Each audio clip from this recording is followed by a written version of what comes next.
Good morning, good afternoon, good evening, wherever you are joining us. We have over 250 people that are going to be joining this webinar today, and we're delighted to welcome all of you. But thank you so much for coming and spending time with us today at this webinar that's produced by the Alaskan Shadow Network and NAMEPA, which is the North American Marine Environment Protection Association. I'm Carleen Leiden-Walker, and I am the co-founder and executive director of NAMEPA. Our partnership began when the Alaskan Shadow Network became a member of NAMEPA in 2016, and has continued to become more robust when they invited us to partner on this event, recognizing our shared goals to save our seas. Today's sponsors also include Smith Advocacy Group, Callender and Associates, and the Arctic Encounter. And we're all committed to providing you with information, dialogue, and a chance for you to be interactive and participate in today's discussion. I don't need to tell this audience that the maritime industry is facing enormous challenges at this time.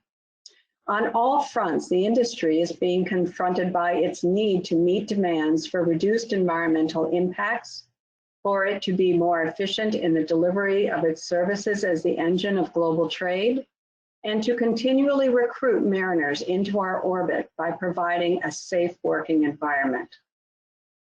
These challenges are amplified in the Arctic region.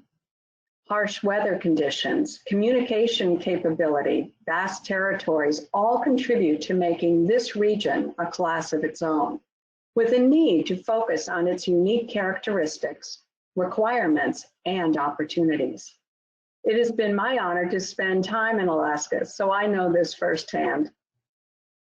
Today's Meeting 21st Century Maritime Challenges in the U.S. Arctic event has been designed to both provide information, but also, as I said earlier, to prompt discussion and create collaborations. We are honored that Senator Lisa Murkowski will open our event to share her perspective on the role of the U.S. Arctic in national policies, current issues, and future issues, followed by 3 panel discussions: unique opportunities and threats in the U.S. Arctic, today's operating challenges in the U.S. Arctic region, and adapting strategies to rapidly evolving U.S. Arctic marine activities. We will end with a keynote address by Michael Kingston on U.S. Arctic maritime challenges and opportunities in context with international conventions and initiatives. We encourage you to participate by asking your questions in the chat area or the question and answer area of the platform. We will endeavor to make this as interactive as possible. Well, now turning to our program, introducing Senator Murkowski is Rear Admiral Duncan Smith, U.S. Coast Guard Reserves retired, and President of Smith Advocacy Group. Duncan? Well, thank you, Carleen. I want to join with Carleen and the other speakers, moderators, and panelists in welcoming you to this webinar and thanking you for your participation. Over and over, we have heard that we are an Arctic nation because of Alaska. Accordingly, Alaska is the central focus of that national dialogue. We are therefore fortunate to have as our first keynote speaker the senior senator from Alaska, Senator Lisa Murkowski. Most of you know her and her impressive background. I will not repeat it here. Just as Alaska is the center of the national dialogue on the Arctic, Senator Murkowski finds herself in the center of our national dialogue on most issues of importance. Her courage and tenacity to be active at the center of the most difficult dialogues is her strength. Be it energy, homeland security, national defense, fisheries, the budget, and myriad more key issues, she has a passion to take them head on with the fortitude to strike a balance wherever possible. It is no surprise then that one of her passions is the Arctic. If anyone is up to the maritime challenges of the Arctic and the possibilities it holds, not just for Alaska, but for the United States and international communities, it is Senator Murkowski. So with that, it's my pleasure to introduce Senator Murkowski, our first keynote speaker. Well, good morning or good afternoon, wherever you are. Thank you for the opportunity to be part of this 21st Century Maritime Challenge in the U.S. Arctic discussion. Looking through the schedule, looking through your list of speakers, you've clearly gathered not only Arctic experts, but those who really have given a lifetime to the issues of the Arctic peoples, and its environment. So thanks for this opportunity to just spend a few minutes with you. I want to acknowledge the hosts that have put this together today. I'd like to recognize NAMEPA. Carlene, thank you for your leadership. Also recognize Alaska Chadux Network. Buddy Custard has been a good leader there. We appreciate you. It's good to see my friend Mike Svrega from the Wilson Institute. He's always involved when there's a discussion going on about the Arctic. And of course, my dear friend Rachel Calander, who has been involved with Arctic leadership and really prompting that broader discussion and dialogue that is so key and so integral in the Arctic. So Rachel, thank you for your encouragement to participate in this. Know that we're all thinking about you as you are preparing to bring yet another young Alaskan into the world. So thinking about you. So much to talk about when we're thinking about the challenges of the future, but also the current issues of today and the national policies that are going on. A lot happening in the Arctic space right now. We have just seen Church Key being named as Senior Arctic Advisor for DoD. This is a position that we think is going to enable him to stand up the Ted Stevens Arctic Security Studies Center. We're quite excited about that. I've been working to lead on this initiatives for several years now. The whole Alaska delegation has, and so we're in a good place on that, and that's good news. Other things, we're seeing the Healy transiting through the Northwest Passage. So when we're talking about maritime activities, we're front and center right there, and so that's exciting to be watching. There's other news that's going on, not necessarily for discussion here with this maritime conversation, but certainly some changes going on within the U.S. Arctic Research Commission. This is something that I've been very engaged in. Indeed, it was my father, Frank Murkowski, when he was senator, that established the U.S. Arctic Research Commission. So very important from a host of different perspectives, and something that we are monitoring. I do think that for purposes of today's discussion, in recognizing that you've got going to have great input from folks all over the board. You've got the head of District 17, Nate Moore, who will be participating, Mead, Treadwell, as well as our current Lieutenant Governor. So many different perspectives to land, and I'm sure that the engagement will be constructive. But I wanted to just focus briefly on a couple legislative initiatives that I've been involved with. Most of you are familiar with the Arctic Shipping Federal Advisory Committee, the FACA Act, as well as my SEAL Act, the Shipping and Environmental Arctic Leadership Act. Before I touch briefly on them, I would just like to speak quickly to the bipartisan infrastructure bill. This is a measure that I have been deeply engaged with, working with a small group of 9 other lawmakers, 5 Republicans, 5 Democrats, to move through a bipartisan infrastructure proposal, everything from roads, rails, bridges, to ports and harbors, broadband, water and wastewater. And so when we think about the Arctic challenges that we face, I think we recognize that one of the one of the things that holds us back most is the lack of infrastructure within the Arctic. So I think it is significant that this legislation, which passed out of the Senate with 69 votes, which is a pretty good measure with any legislation, this legislative initiative will be helpful to our Arctic initiatives. So again, whether it is to help facilitate ports, whether it's from Nome, Port Clarence, down in the Aleutians, I think there is opportunity within this measure that will be very helpful. But it's not just the ports and harbors. It's also things like the broadband. Arctic comms, communications, is exceptionally important in all aspects of maritime activity.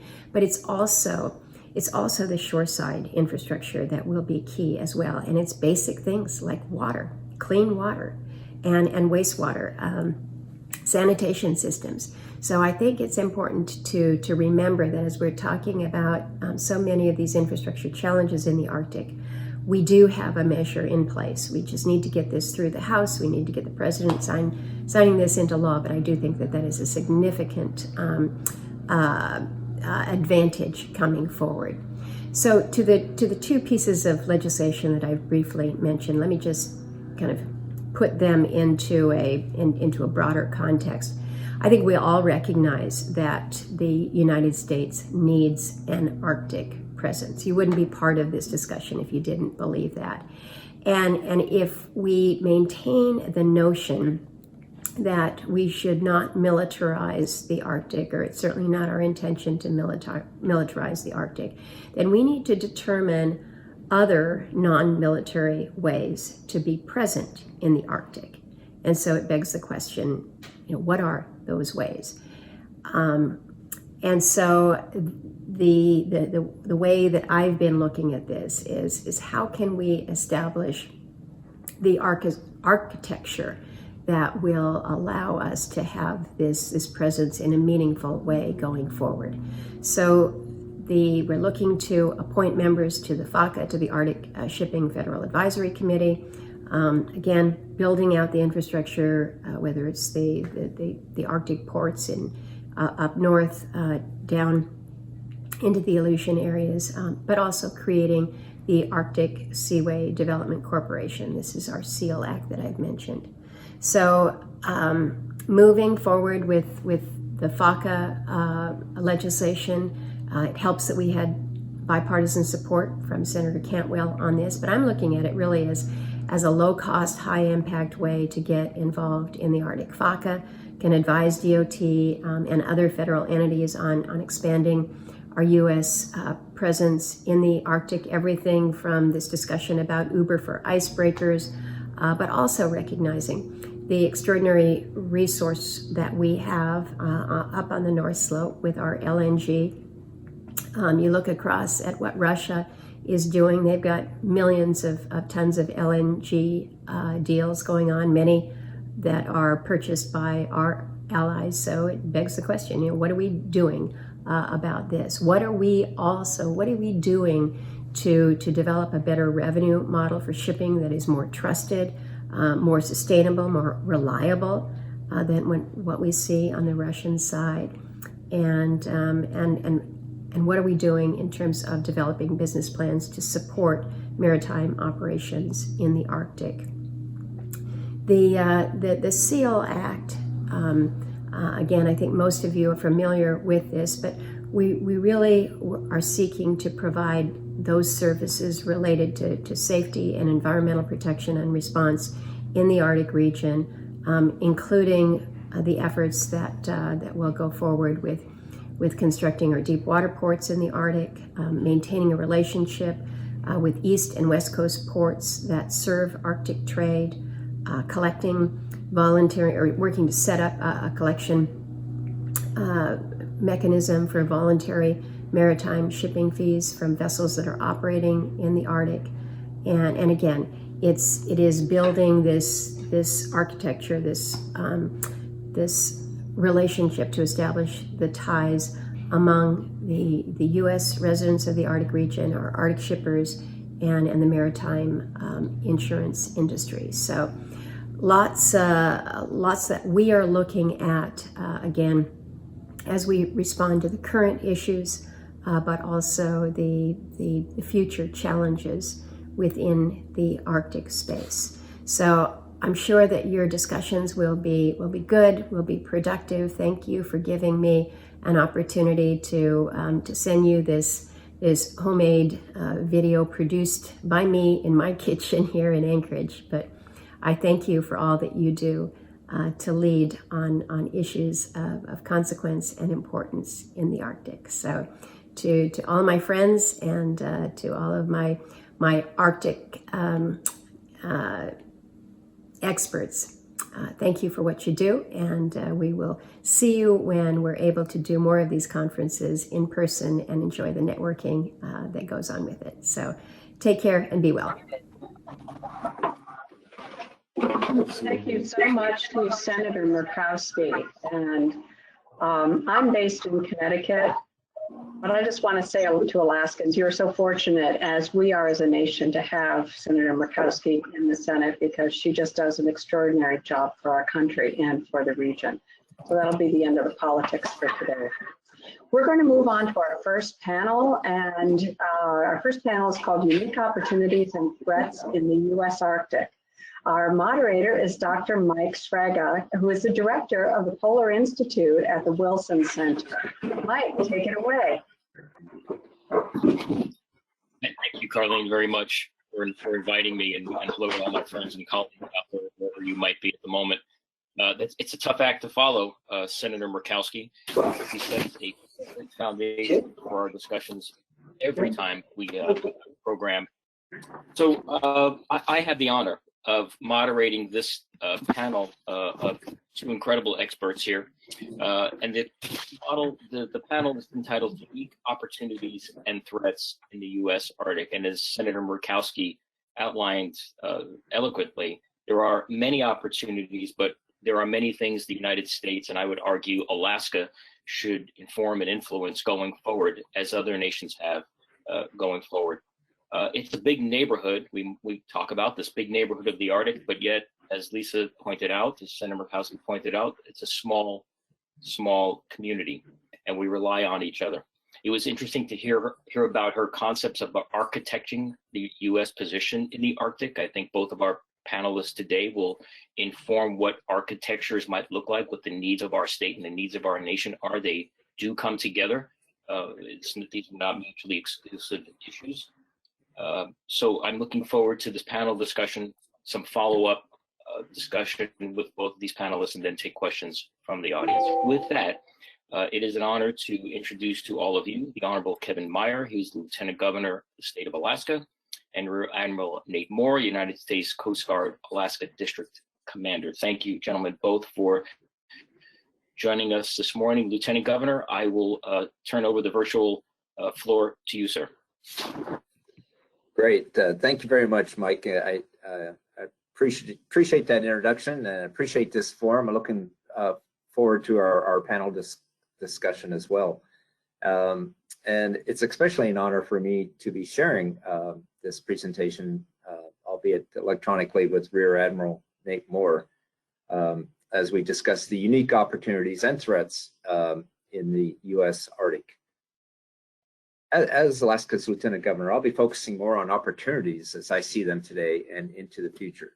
As you know, the only reason the U.S. is a Arctic country is because of us here in Alaska. With our strategic geographic location and considerable inventory of Arctic-related assets, Alaska is poised to serve as the commercial gateway to the American Arctic.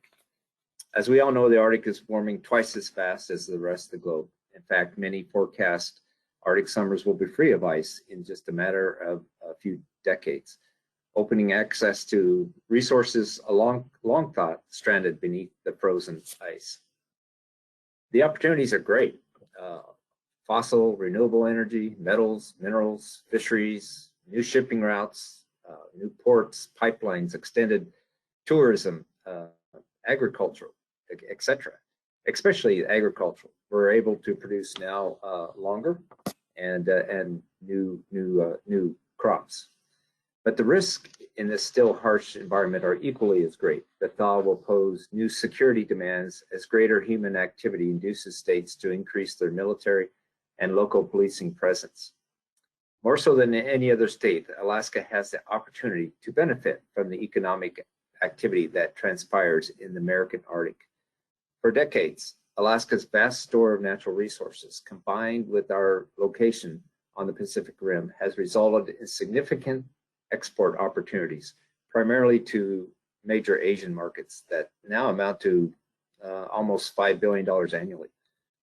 Likewise, situated as it is between Asia, Europe, and the United States, Alaska has become a key player in the international air cargo industry, with thousands of airlines making use of the Ted Stevens Anchorage International Airport. The airport is among the top 5 in the world for cargo throughput. Oil and gas. The Arctic is particularly enticing given the extensive hydrocarbon deposits already discovered, as well as the vast areas yet to be explored. In 2008, which is the most recent appraisal, the USGS estimated that nearly 1/4 of the Earth's undiscovered recoverable petroleum resources are located right here in Alaska. But developing these resources in Alaska, especially in the Arctic, is very expensive. The remote location, the lack of infrastructure, lack of energy sources, and lack of workforce all adds to higher costs. So the rate of return in Alaska and in the Arctic needs to be much higher, up to 30% higher than in most developed parts of the world. Therefore, the deposits of minerals or oil, whatever the resource may be, has to be substantially larger as well. Russia, as was mentioned by our senior senator, has made substantial investments in their Arctic energy, and a large part of their energy revenue comes from their Arctic regions. The most notable investment is the liquefied natural gas facility in port. This $27 billion project began in 2017 and is 40% funded by the Chinese government. A balanced and careful approach to development must account for environmental protection and the social and cultural and subsistence needs of Alaska communities. However, this is what's frustrating to us here in Alaska, is that people with little or no understanding of Alaska, who are located thousands of miles away, are trying hard to impose their will on our state. The idea that Alaska needs to be prevented from developing its resources that challenge our very existence as a viable state have grown more aggressive and menacing to Alaska's Arctic future. Let's not forget that Alaska was given the right to become the 49th state because of its ability and willingness to develop her resources. Unfortunately, also lost in this environmental concern is that we Alaskans live here in Alaska, and we certainly care about our environment. As Senator Murkowski mentioned, shipping is another area of great opportunity. The opening of some of the Arctic waters have created new shipping lanes, which offer much shorter transits, saving time and money. The Bering Strait, perhaps the single most important Arctic chokehold, is now exceeding 300 transits a year. And the Northeast Passage, a roughly 3,000-mile shipping lane across the top of Eurasia connecting the Atlantic to the Pacific, first became ice-free for a short period in 2007 and has gained international attention as a popular seasonal shipping route between the two oceans. And the good news is that with more passage openings, Arctic tourism is now benefiting as well. In 2016, the Crystal Serenity sailed the Northwest Passage with 160 passengers. 1,600 passengers. Nome, Alaska is now prepared and has been seeing up to 20 cruise ships a year. Obviously not as many now with the COVID. But this increase in shipping and activity imposes a risk of oil pollution. In Alaska currently, our closest response to an oil spill is the Coast Guard at Kodiak, which is almost 1,000 miles away from the northernmost point of Alaska. An oil spill in the Arctic is widely believed to be one of the worst environmental disasters possible. Neither the U.S. nor Russia is adequately prepared or equipped to deal with a Arctic disaster. And our nearest Coast Guard icebreaker, which would most likely be needed in an oil spill cleanup, is located days away in Seattle. Arctic fisheries, another opportunity. In the Arctic, abundant fisheries provide primary source of food for the region. No surprise there. Fishing is very important resource industry in Alaska. Alaska has the largest wild fisheries in the nation, totaling 61% of all the fish harvested in the U.S. in the U.S. And then mariculture such as kelp, oyster farms, gooey ducks also have been gaining in popularity and have great future potential. Opening the Arctic region, though, also creates a number of potential political implications. For one, the foreign policy and diplomacy dimensions of the Arctic are fast becoming much more complex. Russia's increased presence and pace of activities and the growing interest from China raise concerns for the United States and others about the Russian and Chinese intentions. When designing policies for the new Arctic, the overarching goal for the U.S. and other interested parties is to preserve the Arctic's peaceful status while balancing the economic benefits and environmental integrity in concert with the needs and views of the local communities. On the scientific side, academics and governments need to step up and share research and knowledge to encourage effective Arctic policy making. And we have some of the best research professors here in Alaska at the UAF. The key to this collaboration is the state of Alaska. Without a seat at the table by those who actually inhibit the Arctic, the policies developed will be hollow and informed. As I mentioned earlier, we live here, we certainly care about our state and what happens to our state. Ultimately, the effects of climate change cannot be reversed, but we still have time to manage the effects of these changes. Steps need to be taken now to ensure that the exploitation of the new global commons does not create a new global source of conflict. The state of Alaska is uniquely positioned to be the diplomatic conduit between Washington, D.C., Moscow, and Beijing. This may be the longest lasting opportunity in the U.S. Arctic, one that should not be ignored. Thank you so much for having me today, Mike, and I do look forward to our continued discussions on the future of the Arctic and how Alaska, which is America's Arctic, can contribute to the success of that future. Thank you very much. Thank you, Lieutenant Governor. I appreciate your comments. I'm going to ask if Rear Admiral Nate Moore would please begin his remarks. He's the District Commander for District 17, U.S. Coast Guard. And I'm also going to have to ask you, Nate, if you still have the coin for going above the Arctic Circle, because if you do, I'm owed one. Yeah, well, good morning, and thank you. Yeah, we do still have those coins and certificates, so we'll have to get one to you. That's the least we can do. Hey, listen, I don't know. I am here on audio, and unfortunately, I don't think the government system is going to let my video come through, but which is a shame because I did shave and put my uniform on this morning, so I was ready to go. But you'll have to trust me on that. Let me talk to you a little bit about things in the Arctic here from a Coast Guard perspective. As most of you probably online here know, the Coast Guard has served Alaska for over 150 years. In fact, the first U.S. officials that came to Alaska when the territory was transferred from Russia in 1867, they came on a Coast Guard what would today be a Coast Guard cutter, back then a revenue cutter, brought that flag up to Sitka and lowered the Russian flag to raise the first United States flag there. And so the Coast Guard's been part of Alaska from the very beginning, and we're certainly an integral part of it today. Back then, we were doing things like interdicting seal poachers, saving shipwrecked mariners, preventing the illegal trade of alcohol, ferrying reindeer up to Siberia for food, etc. All during that time between then and now, the Arctic's been changing, and those changes have have come with different new threats to the residents and the waterways for all of us.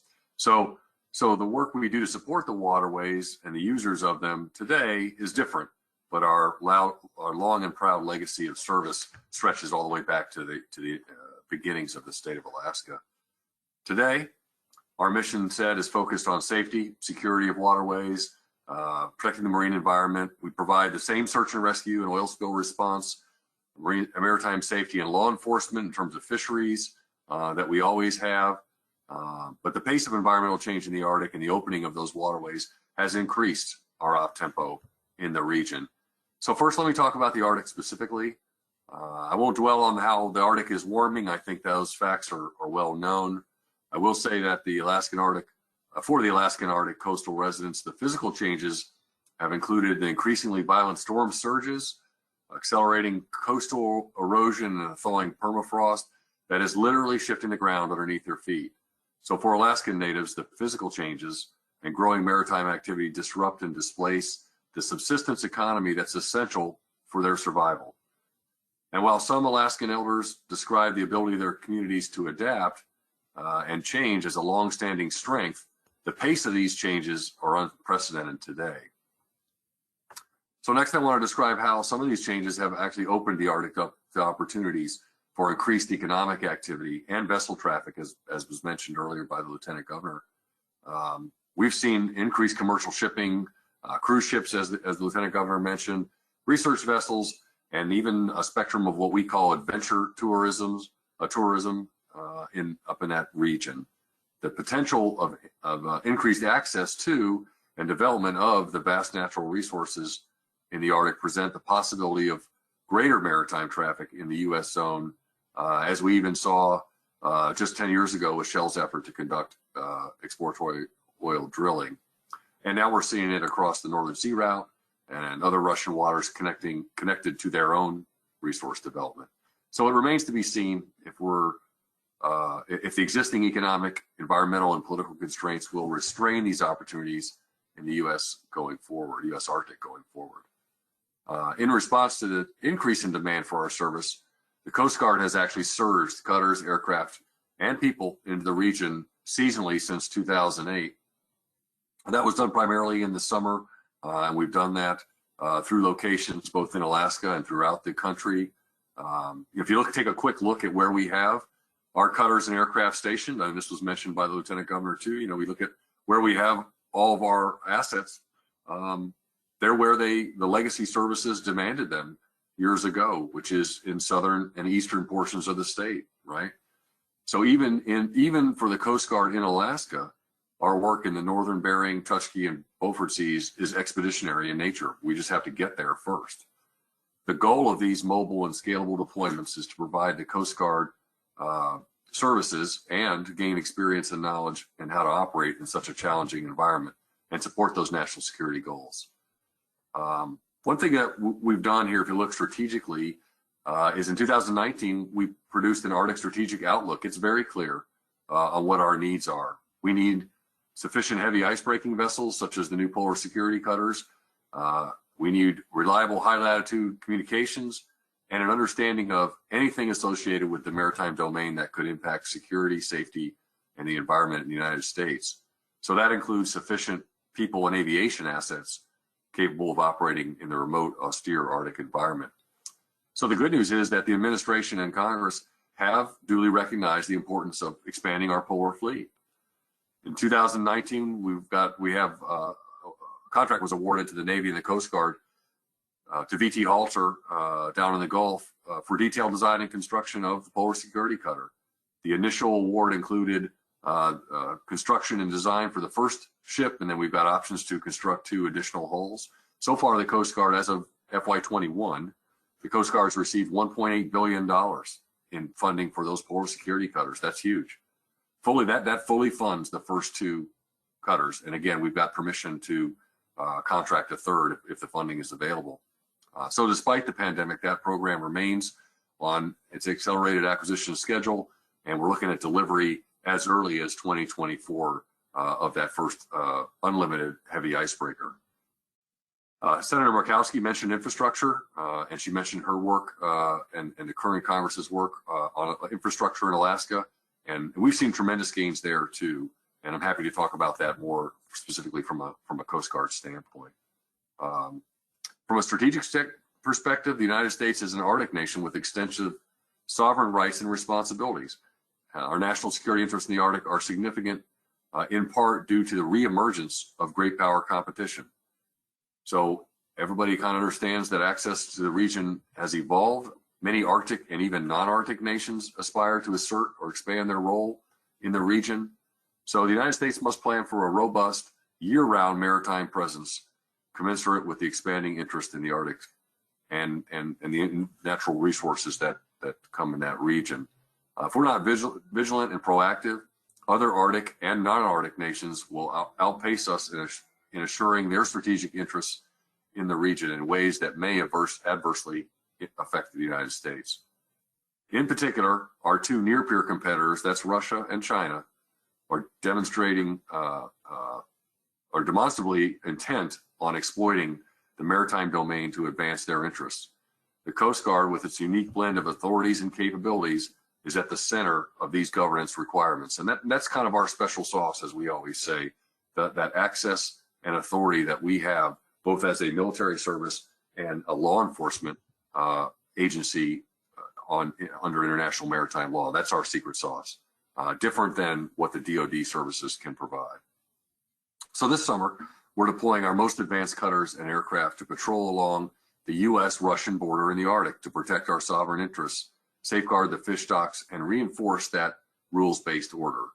At the same time, we're continuing to advance our decades-long engagement with our Russian counterparts to cooperatively address transboundary threats. So despite other considerations and despite what you may hear or think, the U.S. and Russia have shared interests in the Bering and Chukchi Seas, as all neighbors do around the world. So this includes deterring and interdicting IUU fishing.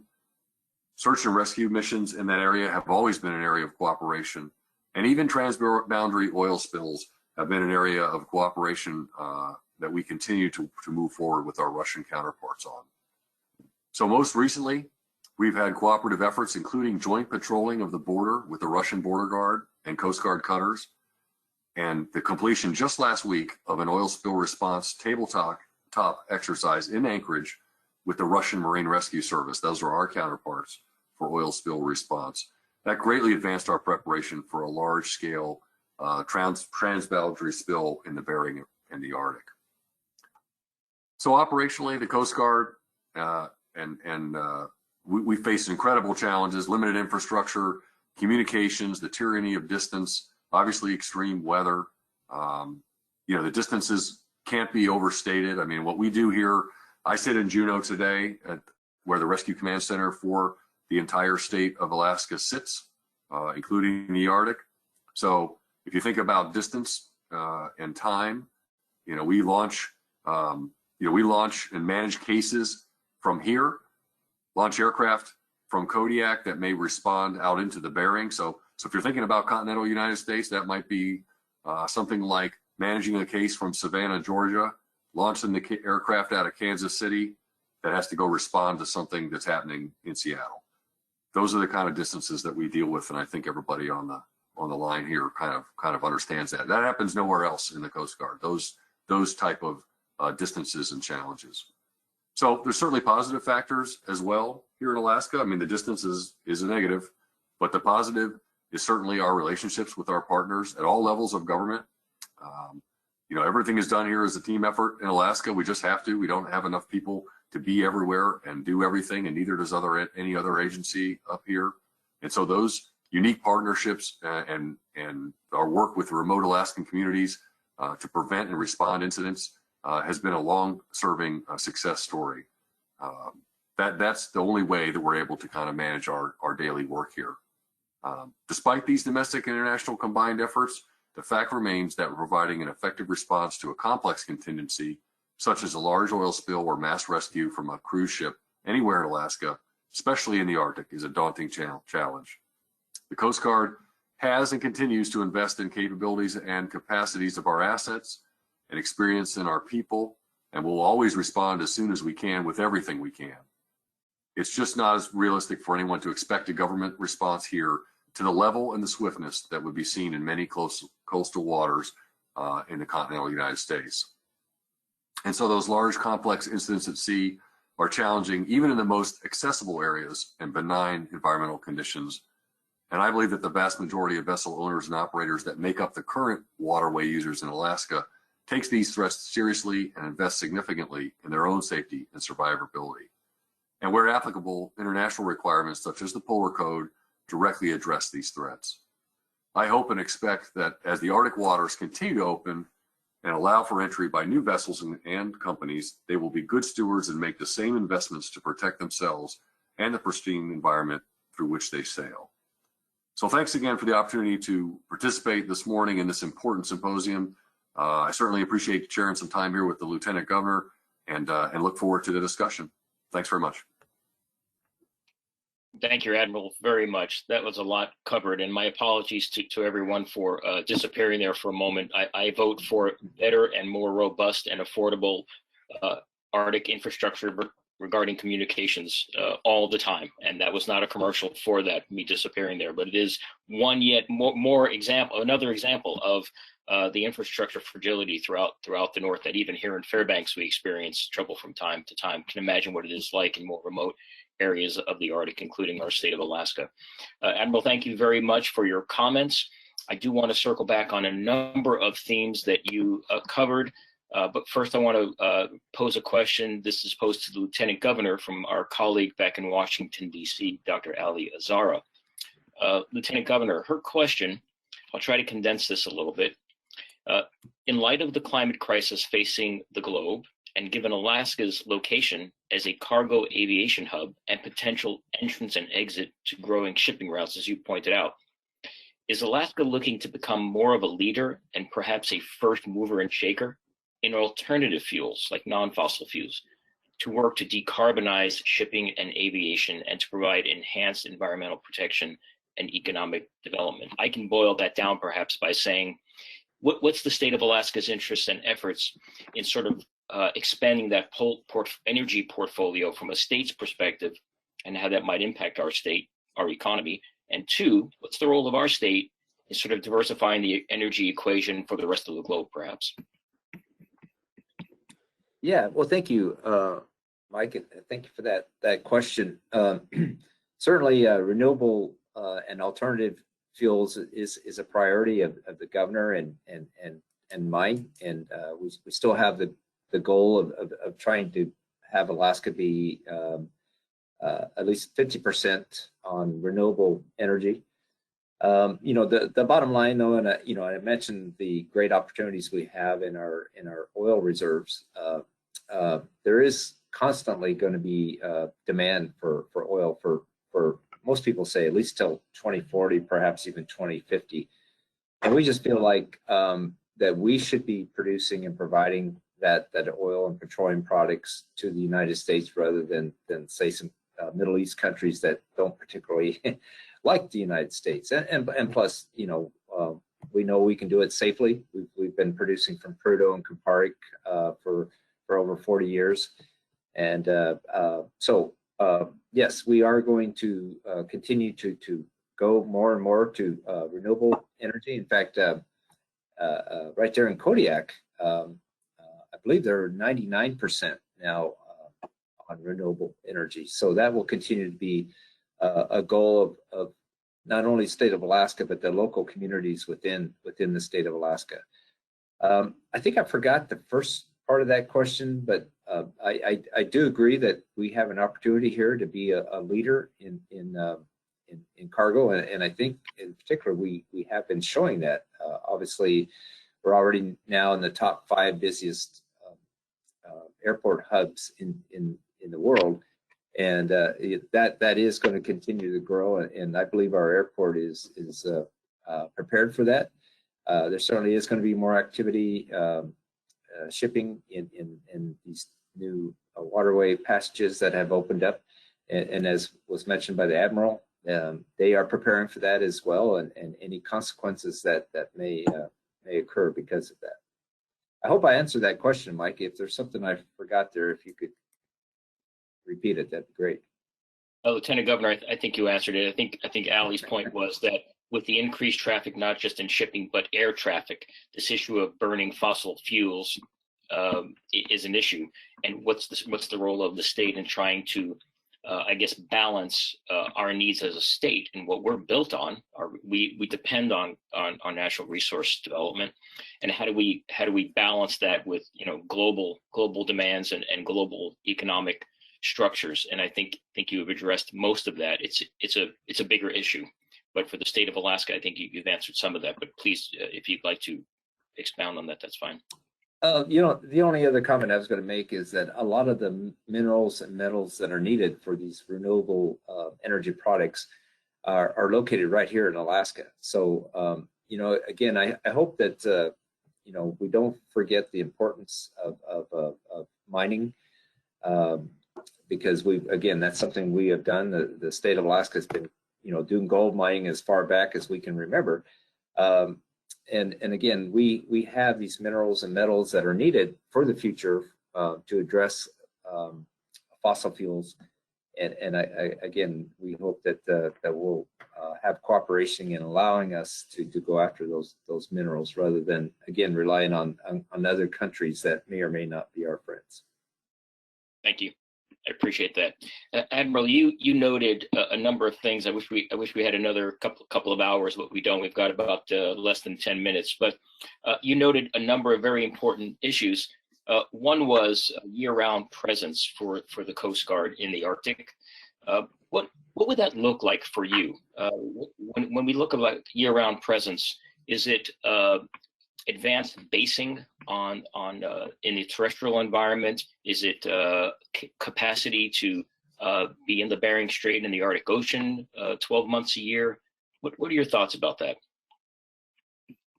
Yeah, thanks. Great question. So I think the way that we look at this, right, is there's a couple things. The Bering Sea, that mission, both from a search and rescue standpoint for protection of the fishing fleet, that is a year-round mission. We do not, Bering Sea up through the straits, we have always had Coast Guard presence there year-round. There's a ship out there right now today. They're out there through the winter all year, in and out of Dutch Harbor, typically to protect that fleet up to the Bering. When you talk about the Arctic, polar security cutters will be the key to that, as we see the Healy, which is our icebreaker that we send to the Arctic every summer, getting a little support from some of these polar security cutters in terms of backup and sort of relief, on scene. I think it's very plausible to think that what we will get to at some point is more of a year-round presence with icebreakers in the Arctic, and again, those polar security cutters can't come soon enough to really get us there. So I think it'll be a combination of our Bering Sea presence. It'll be a combination of polar security cutters in the Arctic, and then some of that forward basing of personnel, which will typically be in the winter, in the summertime, when when there isn't ice coverage over the water. Thank you, Admiral. A follow-up to that question, and then Lieutenant Governor, I'll come back to you. We've got about 5 minutes left. A follow-up to that has to do with, are we prepared? This is from a colleague. Are we prepared, or better prepared, to avoid and respond to a spill on the scale of an Exxon Valdez? This colleague notes that Russia has pretty significant capacity along the Northern Sea route. You mentioned the joint exercises, and it's really nice to hear that there's an oil spill tabletop with Russian colleagues to take care of any accidents that may happen in the Bering. But are we prepared to avoid and perhaps address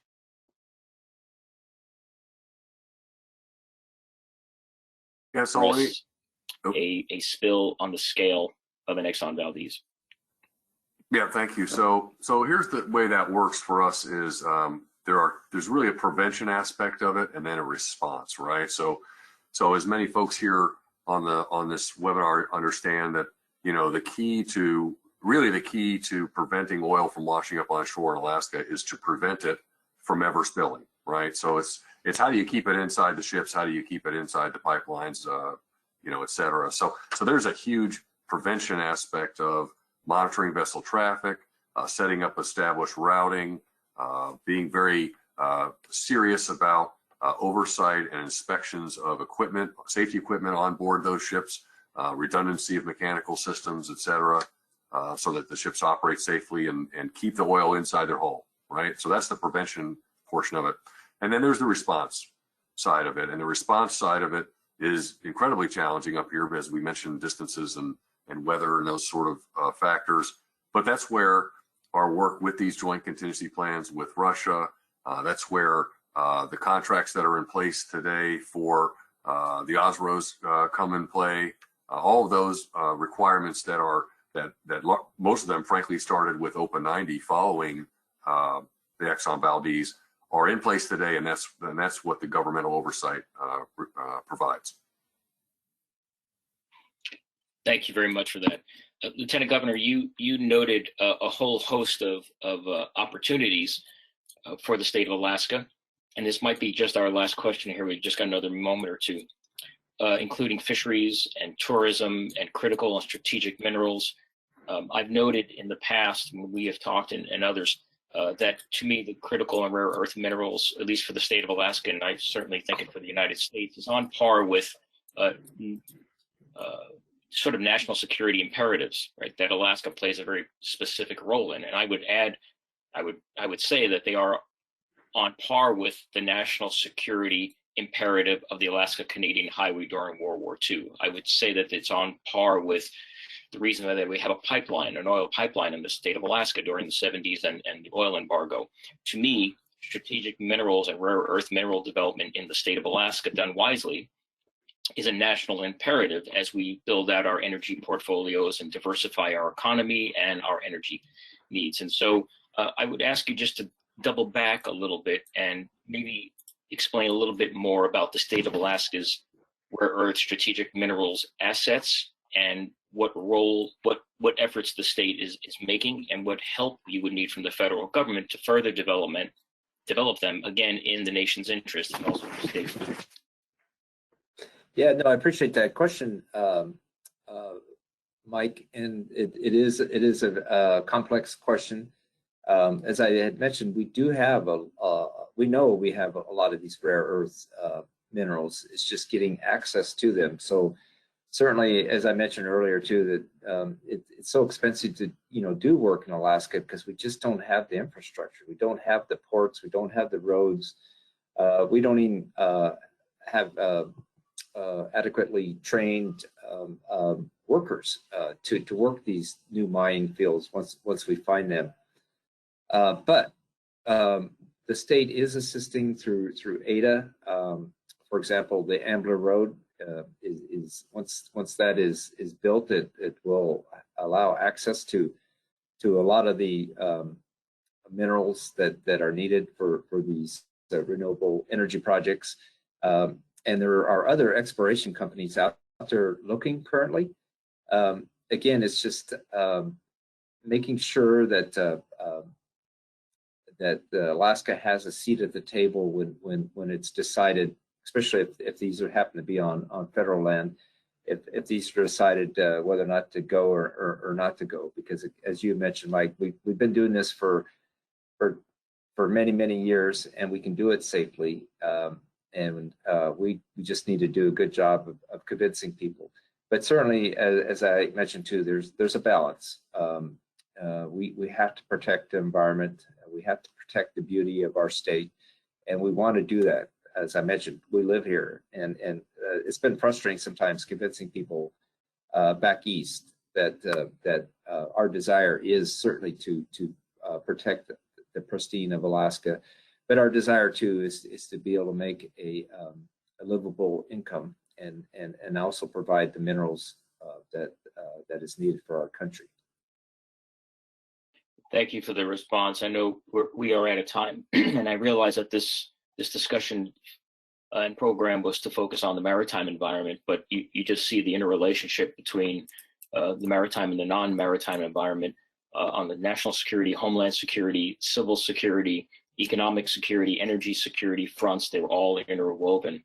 So I appreciate Admiral, your time this morning to share with us D-17 and the Coast Guard's mission and vision. And Lieutenant Governor, as always, thank you very much for sharing your perspectives, creating the state of Alaska within the broader Arctic context. And with that, I'll turn this conversation back over to the organizers. Thank you both very much. Thank you. I'd like to add my thanks to Dr. Mike Sfraga and Lieutenant Governor Meyer, as well as Admiral Nate Moore. And Admiral Moore, I'll be looking for my challenge coin for north of the Arctic Circle any day now. We're moving on now to our next panel, which is today's operating challenges in the dynamic U.S. Arctic region. And our moderator is our very own and renowned Buddy Custer. Buddy is the president and CEO of the Alaska Chadux Network.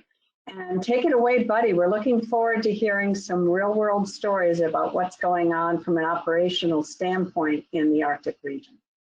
Thank you very much, Carlene. I appreciate that kind introduction. Like I said, I'm very privileged to moderate this panel of distinguished speakers we have today to discuss operating challenges in the dynamic U.S. Arctic region. And we're fortunate because they represent a cross-section of the leaders representing the public sector, the private sector, academia, and national security to share their perspective thoughts on the operating challenges of the U.S. Arctic. And I ask if our panel members, we have Commissioner Jason Brune, General Church Key, and we also have Mr. Bud Darr. And there's Bud. Okay, well, thank you all for joining us. So I appreciate it. And Bud, are you in Geneva right now? I mean, is that you're from your office there? It's from my home office because it's okay. It's after dinner time here in Geneva. But good morning to everyone. Well, good morning, and thank you for staying up late to join us all the way from Geneva. So I appreciate that. It's my pleasure. Well, yep. As we've heard from, like I said, Senator Murkowski, Lieutenant Governor Meyer, and Admiral Moore, we know the ice is receding and it's opening new opportunities, shipping lanes for the global supply system. How does industry react or doesn't react to the Arctic? I mean, are the challenges too daunting for industry to really operate there consistently where it's predictable? Some of the concerns from the state's perspective that we're going to hear from, what are their challenges? And because we're seeing the supply chain might potentially increase, ecotourism, the cruise ship industry, potentially new fishing areas, and access to resources, as we've heard from some of our other members.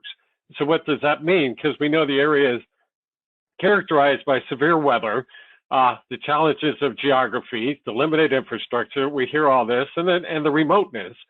And if working ships up there, large-scale disaster, mass rescue, how is that going to happen?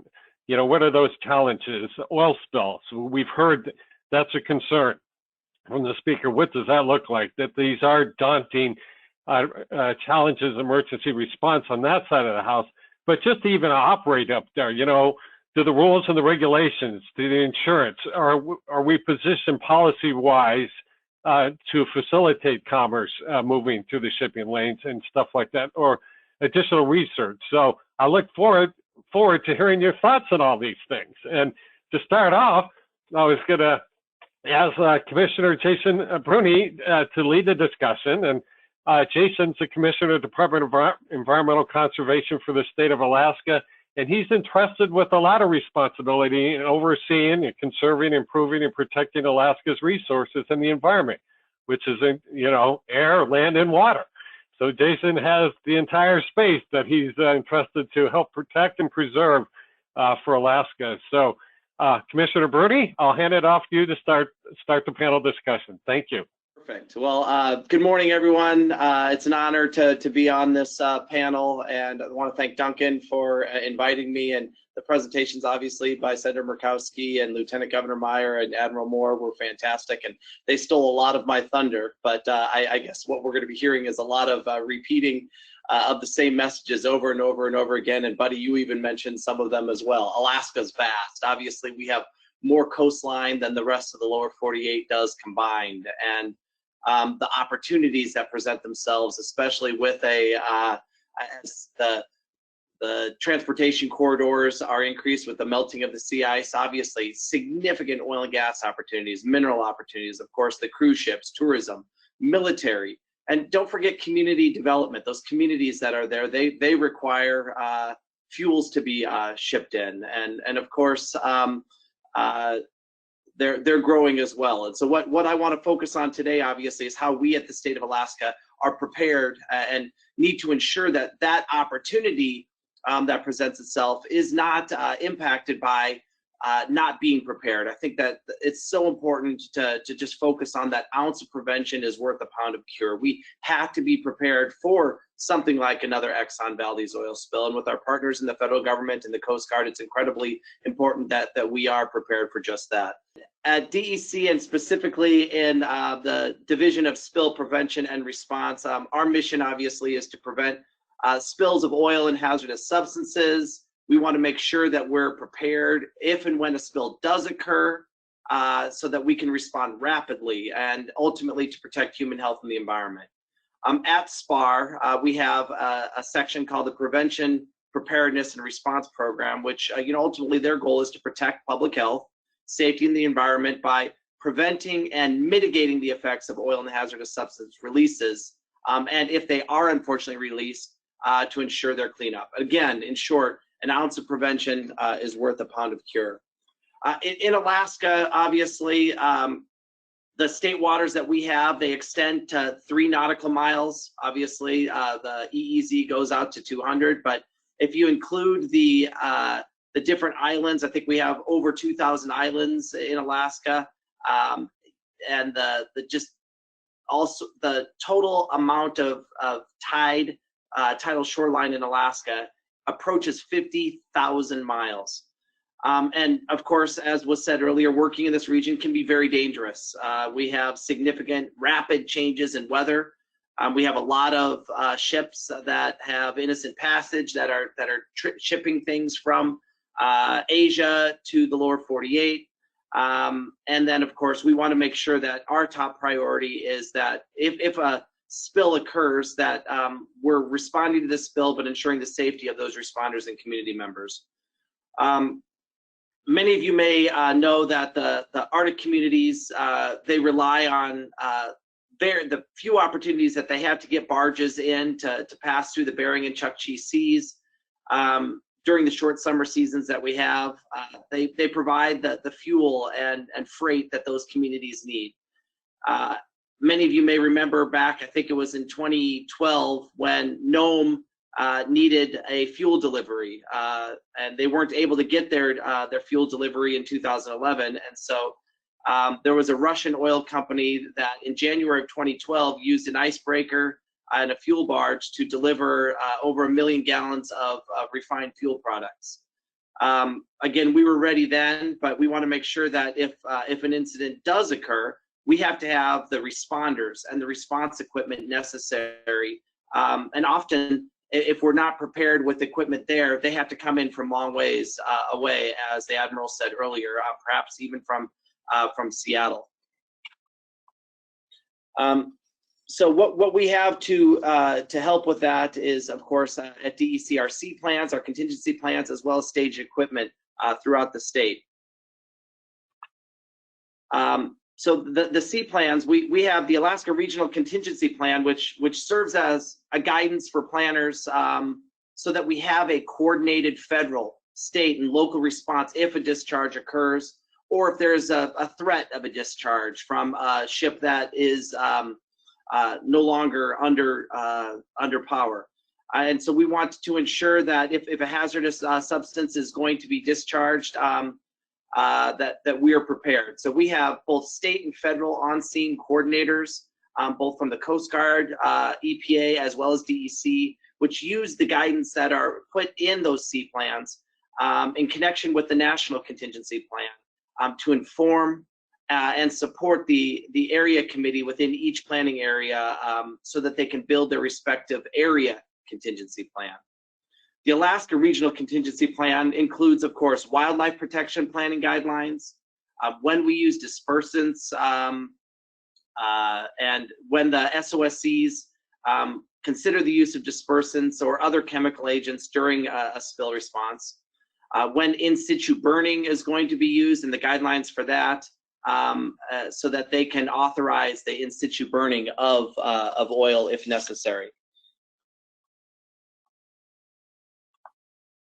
As you can see this map, that there are a number of regulated coastal fuel terminals, and then of course there's oil production islands. So the facilities that we have, the tank farms, they have generally a capacity of around 5,000 barrels or more, which is around 210,000 gallons. For oil exploration, production, pipeline operators also have to have DEC approved sea plans. The tank farms in these coastal communities are typically in location close to the shoreline, so that they are easier for fuel transfer when they need it in those limited windows that they have to get those fuels. The North Slope oil fields also include 4 man-made drill islands, and those are at Ugarik, Spy Island, North Star, and Endicott. And each of these islands also have oil production wells and pipelines that transport the oil to the onshore facilities. At those facilities, we conduct regular inspections and drill exercises to ensure they're ready. It's incredibly important to make sure, like I said, that prevention, that they're ready in case something happens. So we drill them regularly, and we make sure that the prevention measures and policies that are outlined in their sea plans, that they're ready to go with them. If something does happen, we also maintain potential places of refuge. So if there are disabled vessels or leaking vessels and they require sheltered locations with adequate water depth so that they can be repaired, or that they can lighter the vessel in order to minimize the amount of spilled products. So these are just a few of the locations that we have on the northwest part of the state in the Chukchi Sea. These locations are, of course, tailored so that they can protect sensitive areas from impacts, from the spills, and it's so important to make sure you have these in the first few hours of vessel response. These vessels that may need response could potentially be moved to these places of refuge, where actions can then be taken to stabilize the vessels so that they can protect human life, protect sensitive and natural environmental resources, historic properties, and of course also for national defense, security, economic interests, etc. We also have located throughout the state a number of spill response containers. On this map, you'll see all sorts of locations, both on the shore as well as internal along TAPS, the Trans-Alaska Pipeline System. And we have agreements with a number of these communities. This map, of course, is missing what's up at Dead Horse, but what you'll see is at these locations, there are connexes, either 10, 20, or 40-foot connexes. In the coastal communities, they're generally stored near the harbors, acknowledging obviously that those are generally the locations that spills occur and where they can be quickly deployed. In these connexes that we have, all sorts of materials, but generally you'll have boom, sorbent pads, anchors, buoys and lines, overpack drums to hold waste if there's from 55-gallon drums. Also, there's garbage bags, small tools, all sorts of things that it's amazing the things that you end up needing if a spill, small or large, ends up occurring. So it's important that we try to have those in these connexes that are stationed throughout the state. The DEC website that we have has a lot of resources for folks, dec.alaska.gov. At the end of the day, I think it's important to reiterate that what Lieutenant Governor Meyer said, that we have such amazing opportunity in the state of Alaska. And it's important to encourage that investment here by showing that indeed we are prepared if a disaster occurs. And it's important to work with those local communities, work with the industry to ensure that they are adequately drilled and that they have their sea plans ready and that we have the equipment ready to be able to respond if a disaster does occur. I really appreciate the opportunity to join this panel, and I look forward to hearing the other presenters and to answering questions at the end. So with that, buddy, I'll turn it back to you. Commissioner Brune, thank you very much. for those remarks. It's quite impressive, the investment the state of Alaska has done in the preparedness side of the house and all the equipment and processes and procedures that Alaska has invested, understanding that all the various challenges that you have to try to overcome with the tyranny of distances and lack of infrastructure, and what the state has already invested to facilitate commerce and to protect the environment. So thank you for sharing that. I'd like to now hear, thank you. I'd like to now go to Mr. Bud Darr.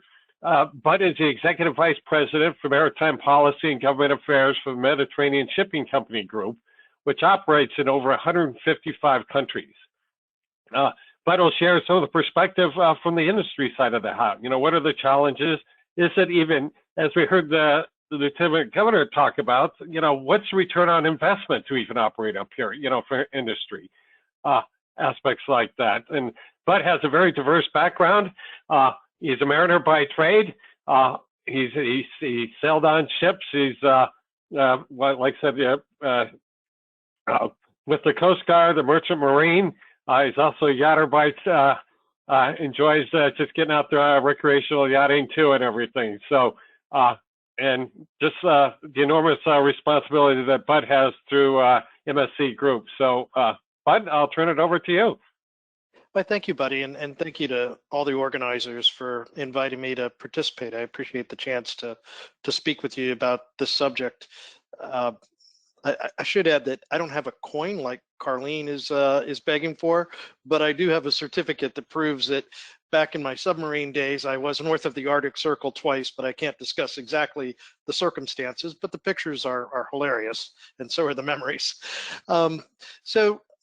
That being said, in all seriousness, I first of all just really want to thank the previous speakers for their comments. I found that extremely interesting, particularly hearing what the state of Alaska is doing to be prepared, because I think that the nature of traffic in the region is no doubt changing, and you have to evolve with that in order to facilitate safe operations, and also where there's strong economic interest for the state to diversify its economic base, and it must be done in a safe manner. And I think that takes a lot of work and preparation. I thank you for doing that. I also want to express my thanks to the Coast Guard. I'm a retired Coast Guard officer, so maybe I appreciate it like the rest of us that came from that background, but I just can't say it enough. With all the difficult operating theaters that the Coast Guard has, not just in North America, but around the world, this is certainly one of the most challenging environments they operate in, and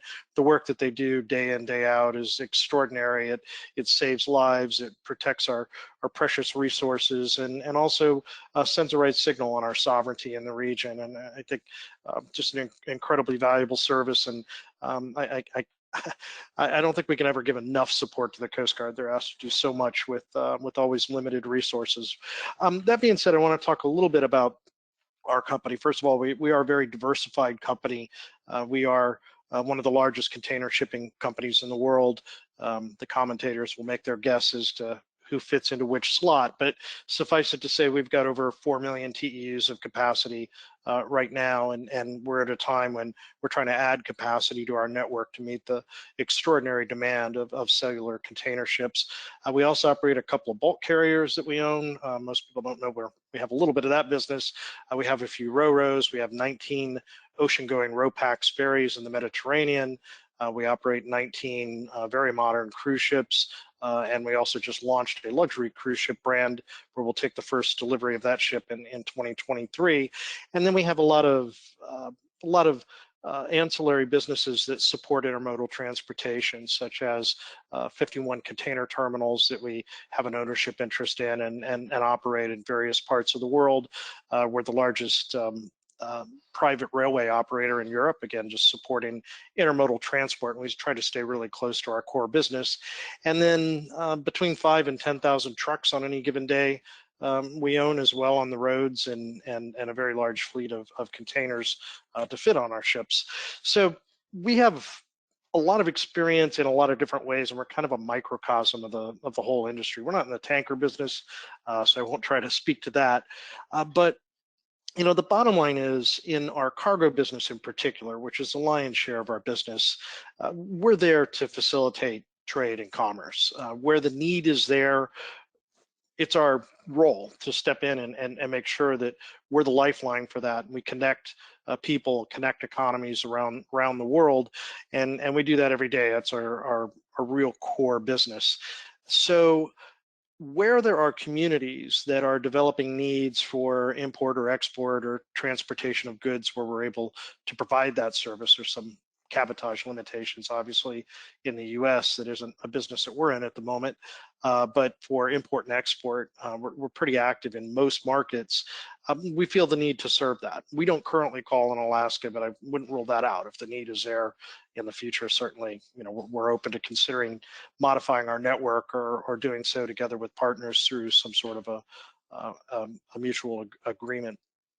So those communities have to be served. They have to be served safely, responsibly, and we have to make decisions about where we're going to operate based upon the navigational conditions, based upon the physical conditions of the port and whether our ships are compatible with that, and then what are the response resources and infrastructure that's there to support that. But I would say that at the end of the day, when new centers for moving goods in and out open up in Alaska, if the work has been done and Alaska's ready, I think you'll find that whether it's us or someone else, the shipping industry will be there to support those needs.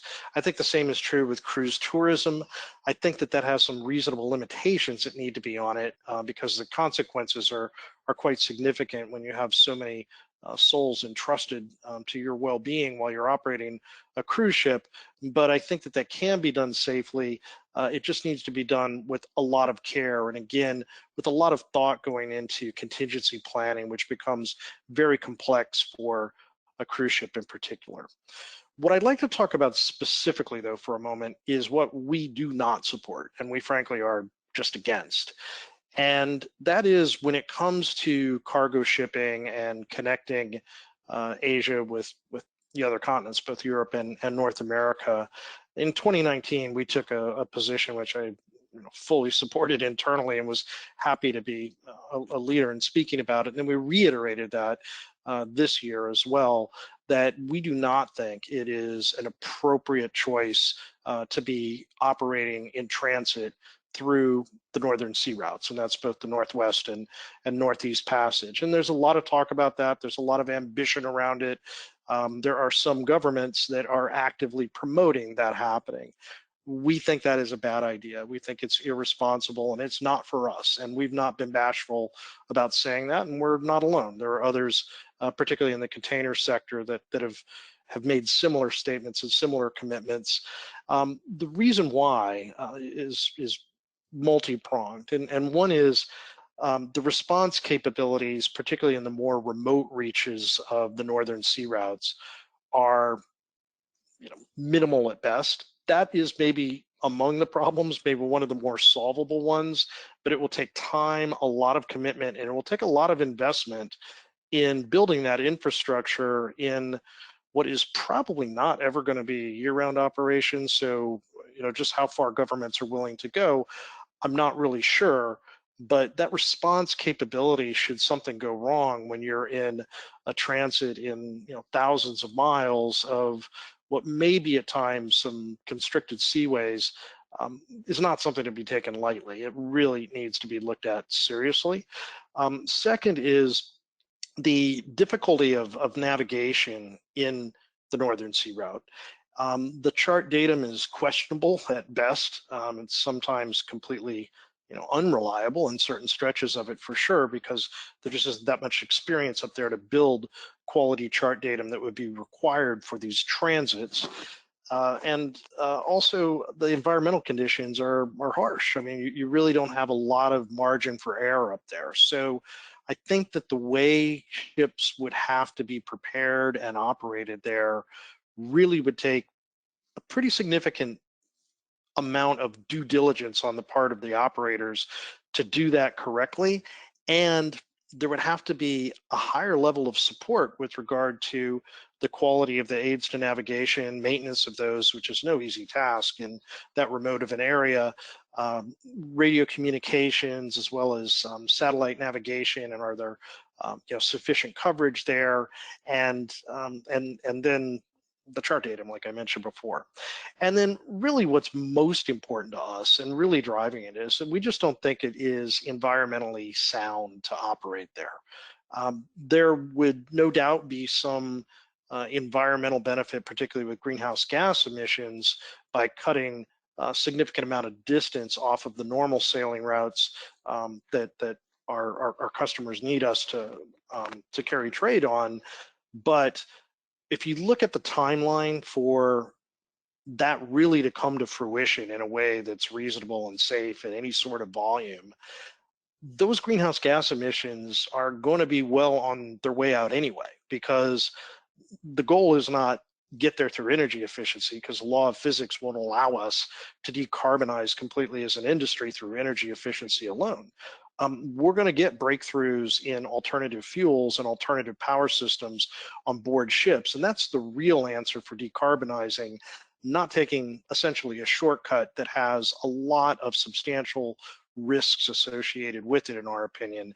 And that is, risk of potentially an oil spill of some kind where the response would be extremely difficult. And as we were looking at this back when I was with the government and we were considering this for the Antarctic, and those that have response experience in the Arctic probably know as well that the characteristics of oil in those colder water regions and with some of the features that you have to deal with physically is not run-of-the-mill type of oil response. It's a much more sophisticated problem to deal with.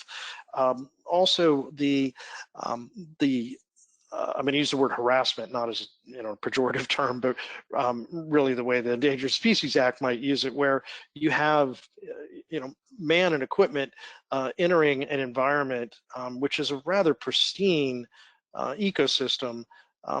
That they're not really used to interacting with each other. I think there's real additional hazards just with the interaction of ships and the environment that doesn't exist in most places in the mainstream.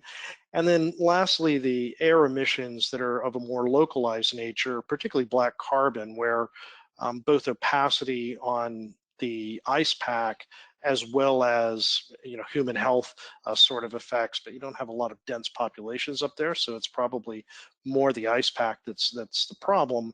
The closer in proximity those emission sources are, the more impact they're going to have. Nobody knows how much, nobody can really say, but that geography just is kind of self-evident that the closer you are in emitting black carbon particles, which don't go away just because you used a distillate fuel. In fact, in some conditions, you actually produce more black carbon with certain engines and certain loading conditions. You can't fix it by just going to gas oil and running that way.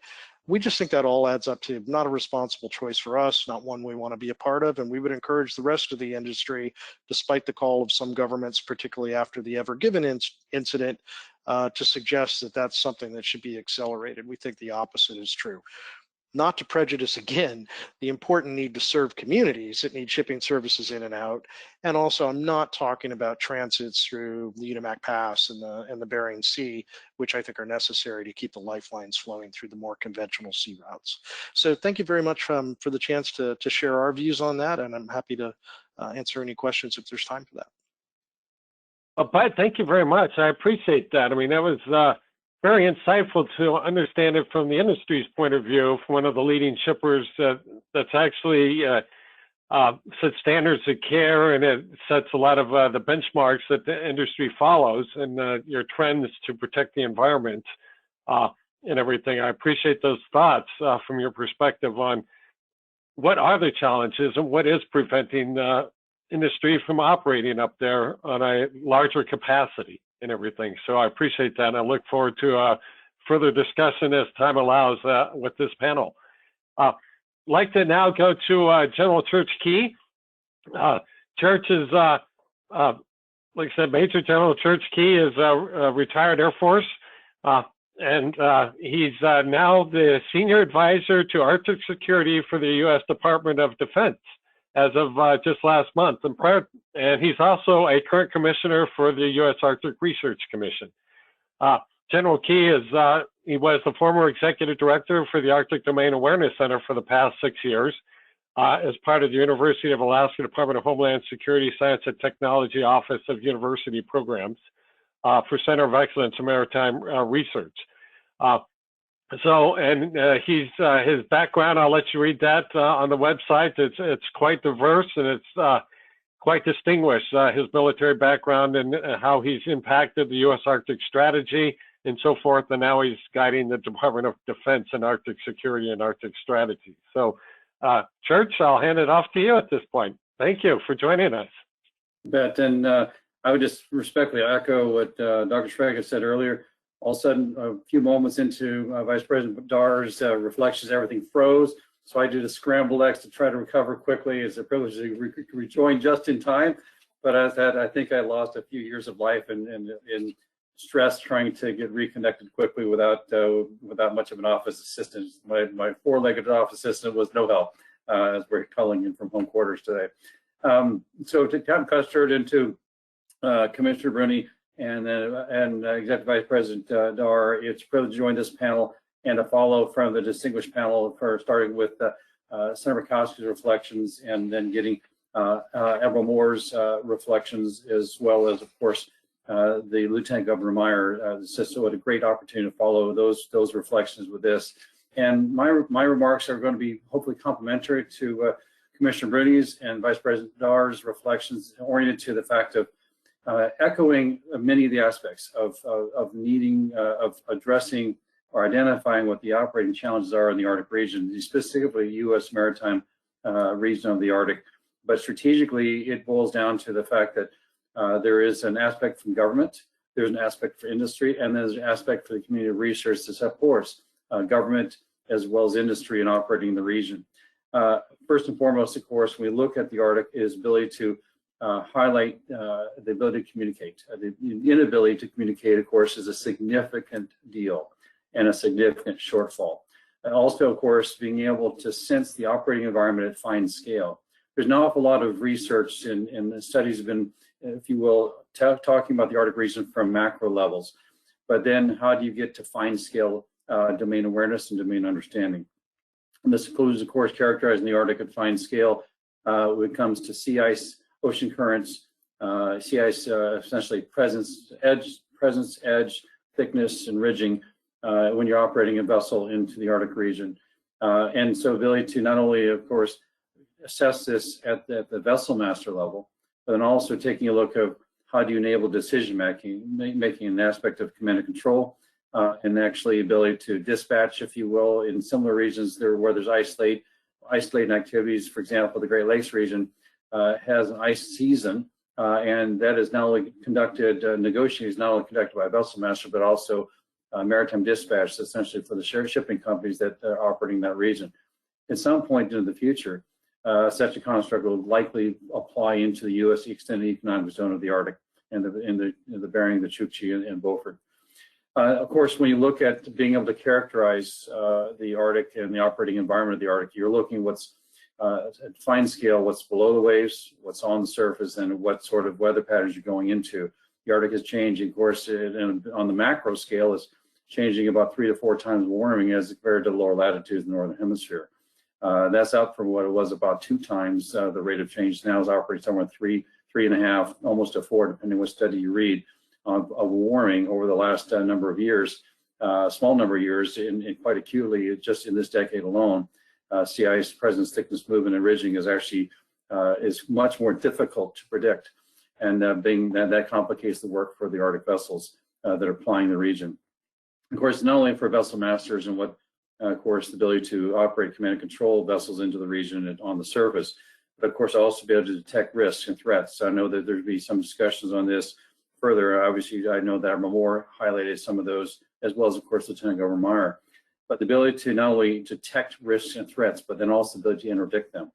And again, you'd be able to interdict them sometimes, of course, is being able to go find an illegal harvester of marine proteins and be able to get there in time to be able to successfully prevent further illegal extraction, as well as, of course, to to conduct law enforcement as needs to be done in the USDEZ. There's, of course, being able to help those people do lawful activities of resource extraction. That includes, of course, fishing and other legal marine harvesting, and of course also extraction of petroleum products, and then and potentially, as it happened in other regions in the Arctic, rare earth minerals. It's an important point to think about onshore versus offshore, and the offshore, of course, complications of sea ice that comes through the region and lingers for 6 months at a time, roughly. Being able to operate in that region when disaster happens. So this, of course, supporting federal and sea coordination. Obviously, we talk about vessel master, but then how to respond when bad things happen. So federal and sea coordination in crisis response, whether it's humanitarian assistance, disaster response, or search and rescue, as the case may be. And of course, in particular, as both Commissioner Brune and Vice President Darr highlighted a little bit on, is how to respond in a pollution response construct. Obviously, in-situ burning is an example of one aspect of petroleum pollution response, is just one facet. So this is where the community of Arctic science research and science technology development actually contributes. So for example, for the last 5 years and 8 months, just shy of 6 years, I've had the privilege of serving as Executive Director of the Arctic Mead and Awareness Center at the University of Alaska, a Center of Excellence in Maritime Research for the Coast Guard, or the Coast Guard, but it's been funded by the Department of Homeland Security. And in this is not only to be able to help support maritime response for FOSC and understanding with technologies, but also knowledge products. For example, what happens to the food web in an Arctic marine environment? How is that distinguished different, for example, the Gulf of Mexico? And looking at impacts at both the lower end of the food web as well as mid-level of the food web, and of course, making an implication that what happened at the higher end of the food web based on a pollution impact. And again, in the season of light and the season of darkness, season in ice and season out of ice. And all of those knowledge products are important to be able to put in the hands of federal and sea leadership, that is led by the U.S. Coast Guard and in 3 nautical miles outbound to the limits of the EZ. And of course, also the community supports U.S. Coast Guard-led FOSC, for example, NOAA and the Bureau of Ocean Energy Management and Environmental Protection Agency, in the state of Alaska, DEC, and others. So to be able to support the challenges that FOSC finds in response is important, but also with the Coast Guard looking to provide year-round presence and being able to enable that to secure our EEZ, it's important to not only have that kind of science technology capability put in the hands of FOSC and of course U.S. Coast Guard District 17 leadership, the ability to communicate, the ability to detect, the means to interdict, and also, quite importantly, logistics. And this is, of course, logistic enabling the response as well as logistically supporting the responders. Certainly there's an aspect well highlighted by Commissioner Brune, but I think it's important to underscore lack of port infrastructure, lack of facilities, lack of essentially be able to fuel and have fuel on scene and safe harborage, being able to have the infrastructure that supports marine commerce into and through the Arctic region, to include, of course, transpolar shipping as well as tourism matters. Being able to take a look at what's below the waves in areas where people like to go, and unfortunately tourist ships that like to go where it's close to shorelines and see the beautiful scenery that's can be seen there. But the problem is, so there too lies the dangers. Outside of shipping lanes, then you have the ability to respond in a way that protects those folks from bumping into something they don't really want to bump into. And when it's flat calm, it was one thing bumping, but then when the weather gets snotty, then that becomes a life and limb situation. Not good to not be well prepared or not be resilient to be able to respond. We obviously are looking at a region, though, as I mentioned, environmental is undergoing significant change. How to better understand and characterize that change and equip, enable the decision makers, whether they be at the vessel, whether it be on shoreline FOSC or in the command centers that are providing command control and to safe and securely protect and preserve our U.S. national interest in this region are important. So strategically, this takes a community effort. Industry and also response organizations, shipping companies all have to work in concert with those folks that are vested to protect our region. And also the community science needs to be oriented in a way that what's relevant being studied and investigated can be put in the hands of those folks that are actually conducting operations, because otherwise well-intended research becomes shelfware. And shelfware might be interesting to put on a curriculum vitae, but if it doesn't enable the decision makers or help the operators, then it's of little relevance when it comes to safely securing and operating into the U.S. extended economic zone of the Arctic. So I respectfully offer those thoughts. Looking forward to the questions. A privilege to join this panel and to be a part of this overall conference. Buddy, thank you for the opportunity, and I give the floor back to you, sir. Well, General Key, thank you very much for sharing those thoughts. When you talked about the community effort, I'll probably ask to pull on that thread a little more. I think that's very prominent about the community effort. I'm very much a proponent of that. It's just not a government issues to solve. It is the entire community, from the industry to the government to other government organizations to all the way down to the tribal organizations, local communities along the coast. So thank you for sharing those remarks. We do have some time for some questions, so I'd like to pose some questions. First, start off with Commissioner Brune. Commissioner, you talked about also innocent passage. So, you know, you're talking about very preparedness and how you work very closely with the industry that's operating up in Alaska, and the relationship that your agency has, department has, and ensuring that they're planned and they can respond, and you oversee that. But with vessels that are on innocent passage, we don't have any regulatory oversight for that. Can you discuss some of your challenges, concerns, or dialogues that you might be having with Canada and or Russia to try to, how do we overcome that, knowing that many of these ships that are on the international trade on innocent passage are actually spending more time in Alaska waters than they are in the other waters of the other countries? It's a great question, buddy. Thank you. The Marine Exchange obviously does a great job of tracking those ships, and that's, you know, incredibly important. I have not had dialogue with my counterparts in Russia. I've had some conversations with my colleagues in British Columbia about this issue, and obviously when goods are being transported from Asia to Canada or the lower 48, there is significant opportunity for something to one of those vessels to lose power and to be a significant impact to Alaska's coastal communities. So, buddy, I don't have much of an answer for you other than that keeps me up at night, and I'm nervous about that because those entities don't have the same requirements as the entities that are operating in Alaska with sea plans. These are under innocent passage, and when bad things happen, that again, that's one of my biggest concerns, that we're not prepared for that. But I am grateful for things like the Marine Exchange that monitor those ships, so that we know I think it's every 6 seconds, if you can see if they're still under the same path, or they lose power, you can see it, and then you can prepare for it and try to have someone go and respond quickly, or call them and find out what's going on. That's an incredibly powerful tool, but it's something, buddy, definitely that keeps me up at night. Right. Well, that's and you're not the only one. I imagine it's keeping up at night with that. But I guess that shows about the international cooperation, that it's just not at the federal level, but that the state wants to be part of that dialogue and figuring out how we can work closer with, like I said, our Canadian counterparts and hopefully with our Russian counterparts at that level too. Yeah.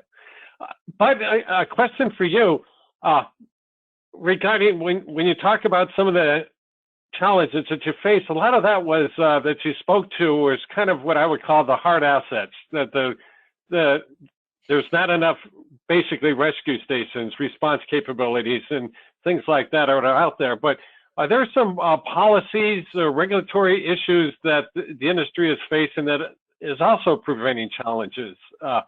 As part of your government affairs, wearing that hat also, do you foresee any challenges on that side too that need to be overcome?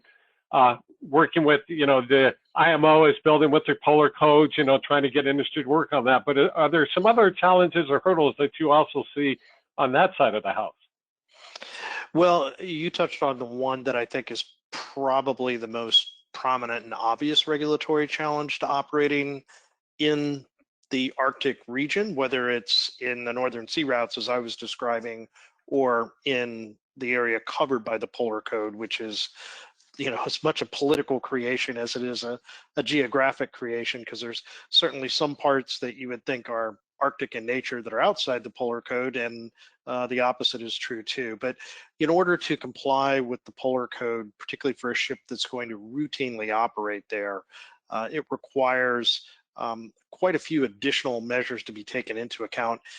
Good news is, I think some of that is certainly related to risk assessment and planning, which maybe helps bring a better holistic picture together should shipping become more prominent in the Arctic, whether it's the northern sea routes or just serving communities that need ships in and out. But it is significant, and you can't just check a box. It's much more complex than that, because frankly, some of the equipment that we use fit for purpose when you put it in that sort of an environment, and there are some design requirements that will have to be met too for certain ships. So it definitely is an obstacle. I think we're going to see further restrictions imposed on the Arctic. I mean, the next one coming environmentally on a global level is a ban on heavy oil as fuel. Oddly, you could carry a whole ship full of that, and that would be okay, but you can't, carry a couple fuel tanks of it in a double-skinned fuel tank over time. But I think that the idea is probably the right idea, and it doesn't make a lot of sense that in the Antarctic there was, such a ban, and there wasn't some sort of corresponding movement in the northern high latitudes. But kind of paradoxically, the reason that didn't happen sooner is certain governments, including some very near and dear to all of us, really were not that ambitious about those regulations because it impacted some of their economic interests. I also will say there are going to be more and more domestic and regional influences as well with regulation. And one of the things that I think we all need to be mindful of is, we talked about innocent passage a moment ago. It may be innocent passage, it may be technically transit passage that we're actually referring to in some of these cases. The words matter, and the respect for the rule of law under UNCLOS, or in the case of the US, the customary international law that relates to that, is really important. And if we get excessive maritime claims being too prominent, such as even our dear friends to the north in Canada, they have a different view on some of the waters that we would use in the northern sea route for a variety of purposes than the US does, or maybe some other governments. I think it's really important that that framework, that legal background, and where there are sovereign rights to be asserted are done so properly and with respect for international law. And that's whether it's talking about a continental shelf or an extended continental shelf, or a claim for something to be internal waters where perhaps it should be transit waters. When things really get thorny, particularly when governments aren't getting along all that well, is when those principles really matter, and you would have wished you preserved them along the way, even though there's some risks in doing so. But thank you for sharing those insightful comments and perspectives. That was, like I said, I took away a lot of nuggets with that, so thank you for sharing that perspective. One final question. We are about done with this panel, but Church, I'd like to ask you, we had somebody pose a question about when you mentioned the shelfware research, what can universities practically do to enable a transition of research into commercial application? How can they operationalize the research so that it can be put into the operators for the safety of the environment and the safe transit and the marine transportation system? Well, first of all, it's a great question. It's a privilege to address that, because frankly, over the last 5 years and 8 months, that kept me up. Obviously, Bud Darr had some operational reasons keeping him up at night, but making sure that Arctic research was actually going from the investigators' hands into the hands of the operator, something I worried about an awful lot. Most part, at least some part of every day, I worried about how to make that transition work. So there's several things I'd offer in this, and it's a great question. I thank the person who placed it in. Strategically, it is about working with the customer. So whether that customer is industry, whether that customer is the federal government, particularly the U.S. Coast Guard, if it's spill response organizations, it is really intended to try to how we can we, the people who are involved with Arctic research, are listening and learning and gaining insights and iterating with the customers is how you create research that's relevant and does not reduce the chance to become shelfware. And ultimately, contributing to the body of science is always valuable. So I don't want me to disparage some research that doesn't actually get transitioned, because all of it is investing in increasing the water level of understanding what's happening in the Arctic, and that's important. But if you're going to look for something that directly supports the operator, whether this is, for example, the Arctic Domain Awareness Center has put in a number of different research products that are involved with supporting the Federal On-Sea Coordinator, enabling decision-making in the command centers, as well as supporting the vessel masters themselves. That kind of research is going to be more applicable, that kind of research is going to be more useful to operators when you iterate with them from the beginning all the way through the developmental process. Otherwise, if research is done in a vacuum and it's done without interplay with the operators, then when the operator receives it at the end of the developmental process, that, well, this is nice, but it would have been nice had I been, had we, the operators, been involved in the development process, so we could have guided this in a way that would make it a more useful outcome. So research that's not done where you have a routine interface with the customer is more likely not going to meet the mission of the operators when the developmental process is completed. So frequent interaction, looking for forums. So for example, the Arctic Domain Awareness Center has conducted a number of workshops to, first of all, listen to the customer, identifying shortfalls and gaps of what the operator community has in responding to specific scenarios such as oil spill response, cruise ships being stuck on rocks, and more. How do you get this in a way that you bring operators together with researchers, and then you're ultimately looking to fill shortfalls and gaps and seams in what capabilities are currently there? So communications has been talked about from multiple forums and for multiple years, and it's still a problem. We still have not cracked the code fully, but we're crouching up on it. We're getting close to getting communication solutions that are going to allow high latitude communications routinely without fail. We're not there yet. Technology is getting better. More means of getting communications, for example, are improving. We're getting more infrastructure, but we're still a long ways from where we need to be. So the best way to answer that question is to do specifically routine conversations at the user at granular level. Big forums where it's very bureaucratic or very formal, it's not going to necessarily get that user insight that the operators can provide to the research community. So that's what I offer. Thank you for the chance to address that question. I'd like to make one other comment, if I could, before I hop up on the floor, give the floor back to you, is that at the end of the day here, when it comes to what the researchers can do, sometimes it's really, have you asked enough folks to look at a problem from different vantage points? I have found oftentimes that we're all stuck in our blinders and our cylinders. And sometimes, for example, the best conversations I've had with operators is we get a diverse group of operators and government officials together with researchers to get thinking through the problem from multiple facets. Therein lies the solution.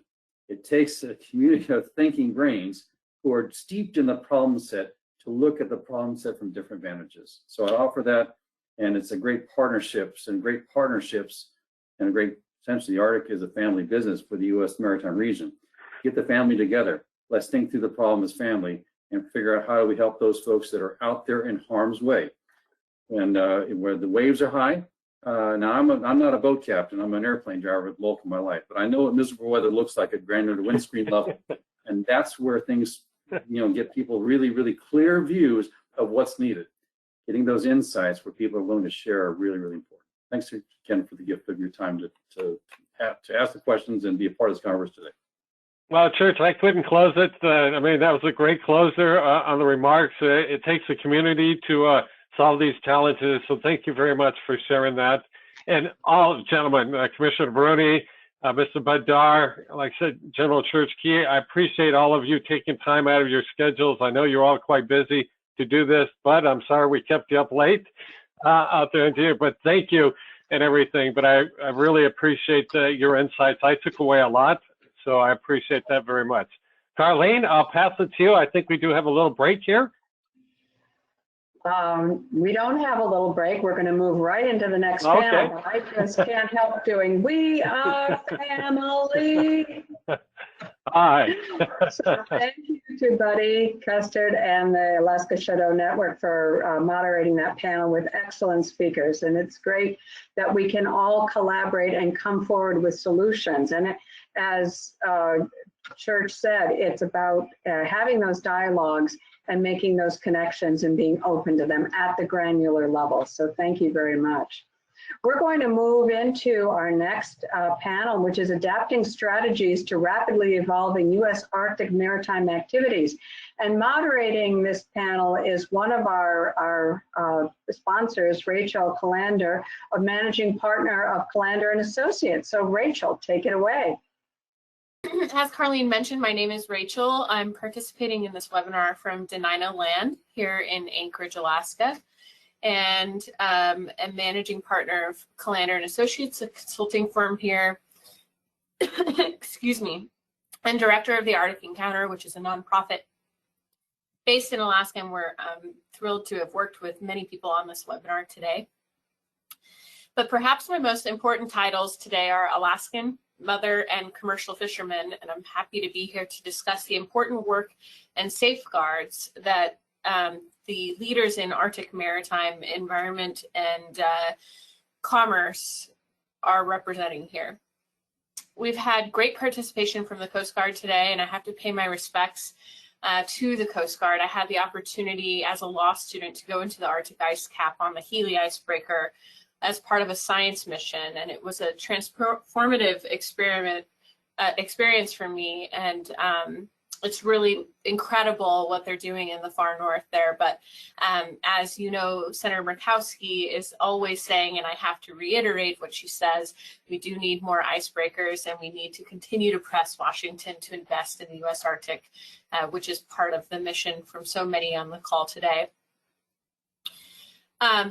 It strikes me as pretty incredible during these times of the COVID pandemic that we can host such informative virtual events, pulling in people from all over the country and even some on this webinar from around the world to talk with one another in real time.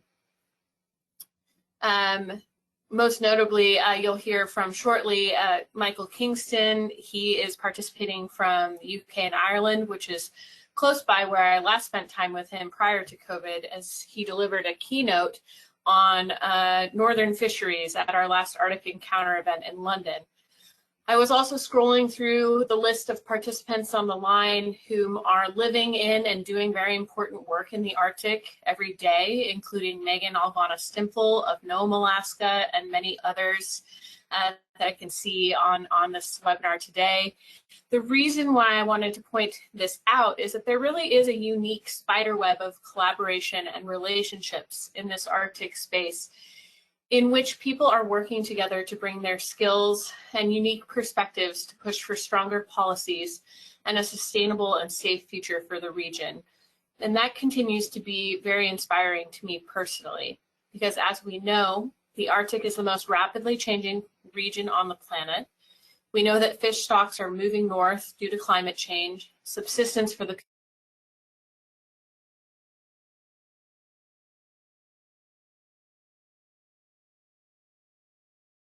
Excuse me, sorry. Was I muted that whole time? No, you weren't. I was not. No, we heard everything except the last few seconds. Oh, I did not even click mute, so it just started saying muted. I don't know what happened. The gremlins. Yeah, something happened. Anywho, we'll keep it going. As we also know, subsistence for the people who live in the Arctic is changing dramatically in recent years, and Arctic commerce and traffic is building up and increasing. So naturally, the world has many questions, and there is much work to be done. And I wanted to echo Admiral Moore's point earlier that the most important voices to ensure remain at the table and are leading conversations at this table are the people who live and work in the Arctic every day. And with that said, I did want to point out that we did have Ms. Gail Schubert, the president and CEO of Bering Straits Native Corporation, confirmed for this panel, but an emergency came up on her end and she was unable to make it today. She sends her regrets and encourages anyone on the line interested in the work that BSNC is doing in the Bering Strait region to reach out to them and feel free to ask questions. So I'd like to have no further delays and jump right into it and quickly introduce our two speakers for this panel. Adapting strategies to rapidly evolving U.S. Arctic maritime activities. Mead Treadwell on the line is the former chair of the U.S. Arctic Research Commission. He served as lieutenant governor to the state of Alaska, and today is owner of Treadwell Development and is extremely active in a very long list of boards and Alaska or Arctic entities where he works to push U.S. Arctic policy. And Sean Thomas is vice president at Crowley, where he leads the Crowley Government Services Global Energy Services domain. In this role, Sean develops and executes innovative solutions for the U.S. government to support peacetime and contingency operations and oversees all Crowley business that provides critical fuel supply, storage, and distribution services ashore and at sea throughout Alaska, Canada, and the Arctic. So in that capacity, Sean has a very unique perspective on challenging operations in Alaska and north of the Arctic Circle. So I'd like to hear first from you, Mead, and encourage participants at the same time to please think of your questions for these leaders and place them in the chat. Thank you, Mead. Great. Well, we've heard a lot today from a lot of speakers, and Carlene, it's great to see you. It's usually fun to see you up here. Buddy, I just have to say that everything you've done with the network and understanding the basic infrastructure that we need in the Arctic and helping to make that happen, a big shout out. Senator Murkowski's had to go, but I really appreciate it. And I'm going to tail off her remarks on the FACA committee, the infrastructure bill, and the SEAL Act. Mike Sprague, who moderated a panel, is my colleague. I co-chair the Wilson Center Polar Institute, and of course preceded Lieutenant Governor Meyer, who I've been working with on that renewables question that Mike asked. And I'm very, very happy to see it play a role in helping create some of the Russian cooperation that Admiral Moore talked about. And I guess before I get started, I also wanted to say that I was challenged by Bud Darr's remarks saying that his shipping company doesn't want to do Trans-Arctic. I've heard that from some shipping companies, and I've heard it from others who don't. And I guess I'm going to proceed with the premise that this is an open ocean of the world where we need to make sure that we have the capability. And let me just show you what we're thinking about here, and go from there. Very, very quickly, there's 4 initiatives that I think could help build a greater U.S. presence in the Arctic, and we've all talked about the value of that. And the first is icebreakers and ports. We've talked about we've talked about that. It increases U.S. capability to deter denial. The second I've been working on quite a bit is a rail connection link to North America that will expand U.S. Logistics capability in the Arctic and Canadian logistics capability in the Arctic, cold weather training capability, and expand trade in the Pacific region. The third is this Arctic Seaway Initiative, which Senator Murkowski spoke about, starting first with a FACA bill, but she again argued today that we've got to go ahead and create a Seaway Development Corporation. And the fourth is something that I've been working on related to LNG development on the North Slope. Where, as the senator said, you've got a situation where I love to put up this picture of Vladimir Putin when the Yamal project here went into operation in 2017. The Russians were building out a large facility. They're now going ahead with 2 more floating facilities. They've got 14 ice-breaking tankers which go through the Bering Straits now, and that's to ship 16.5 million tons of LNG. Expect them to be doing maybe 40 million tons by the end of the decade. We're hoping to get a project from Port McKenzie, from Point Thompson, and the Canadians are working on a project out of the McKenzie Delta that will also be coming through the Bering Straits, shipping to the same markets. And this is a tremendous cost savings over an Alaska pipeline. And I like to say that I met my counterparts from Yamal as they were developing that project. And they've got quite a bit of a distance to go to, 2,600 miles. We've got about 600 miles from the ice edge. And it's something where I think you can expect that we're going to be fairly involved to try to at least keep up. I don't think we'll be shipping 40 million tons out of Alaska anytime soon, but I think we should start by working on that. On the concept just going back to these 3 or 4 points, on the concept of the Arctic Seaway Initiative, this is something that Mike Sprague and I worked on at the Arctic Circle and worked with Senator Murkowski to get a bill pending that had kind of the idea of what we can do. She originally introduced something called the SEAL Act, or Uber for icebreakers. The concept was to help get a shipping services situation there that was not dependent on the Russians entirely. Could happen with international cooperation, but the idea was to be not dependent at all.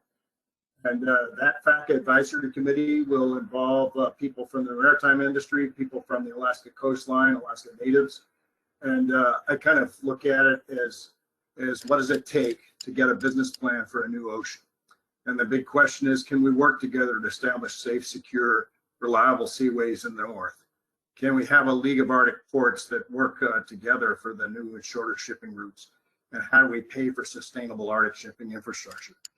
And, going on Mr. Darr's remarks in the last panel, I guess I'll say a couple things. First off, the HFO ban, which I support on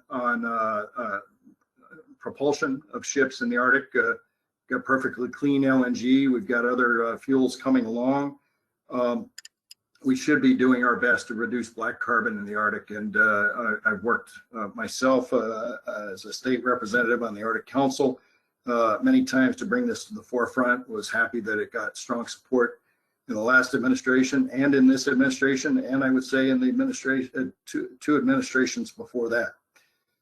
We definitely need spill response capability and search and rescue capability in the Arctic Ocean. And again, I'm going to make the point. If you leave it just to the Russians say, okay, we're going to upgrade our combination of military and maritime support facilities along the northern coast. And they're doing this on a business plan where they believe they can charge $500,000 per voyage. If you think about it, 1,000 voyages a year, which is not unheard of in terms of the markets between Europe and Asia and the city pairs that would benefit from this route. That's $500 to $1 billion a year of revenue that would support that. And I believe that we should internationalize this, work with the United States and our allies. As Senator Murkowski mentioned, the Uber for icebreakers concept. Take our icebreaker capability here and develop a revenue source for those icebreakers. And it's that revenue source, a revenue source of $200 to $500 million a year that will help pay for the activities of things like the network, that will help pay for the icebreakers. The U.S. icebreaker budget is somewhere around, operating budget is, I believe, less than $100 million a year. And will give people what I call safety, security, reliability on this route that we don't have particularly. These are low leverage items. I guess I'll just conclude with this, Rachel. These are low leverage items that can increase American presence in the Arctic, increase allied presence in the Arctic, and do it sustainably. And I believe that we will be very proud of what we've done with this new ocean. With that, let me hand you back the microphone. Thank you, Mead. I would imagine that there are people on the webinar right now asking themselves how there could be Ubers in the Arctic, but I'm sure that we can get to that during Q&A. And having known a little bit about the folks pushing that bill along over the years, it is a fascinating discussion, and the concept of ride-sharing icebreakers in the Arctic is a real one, in fact. So Sean, we'd love to pivot over to you now, and then we'll move on to questions. Thank you. As Rachel mentioned, my name is Sean Thomas, Vice President with Crowley, speaking to you today with honor here from my home in Anchorage. And so I just wanted to share a few remarks relative to where the Arctic has been and where it is today, and where we anticipated it's going, mostly from an industry perspective. And many of my comments are going to focus predominantly on the commercial aspects. But as Rachel mentioned in the outset, my team and I have a lot of responsibility, and our primary customer base is the U.S. military, as well as allied nation forces. So I'll only touch on that briefly. For obvious operational security reasons, I'm not going to get into a lot of details on those items. And at the risk of messing up the screen sharing, I'll just keep it in this format rather than go into the slideshow version of this. This shouldn't come as a surprise to anybody here in the audience or that has been familiar with the Arctic. As many of the other speakers have mentioned in past comments, supply chains are long, infrastructure is limited or ultimately lacking, and the tyranny of distance that we work with in the Arctic areas is not insignificant. And so, you know, it has been sort of a crucible of identifying ways to be both innovative, but also preserving the safety of men and women aboard maritime vessels, and certainly the protection and preservation of the natural marine and shoreside environments.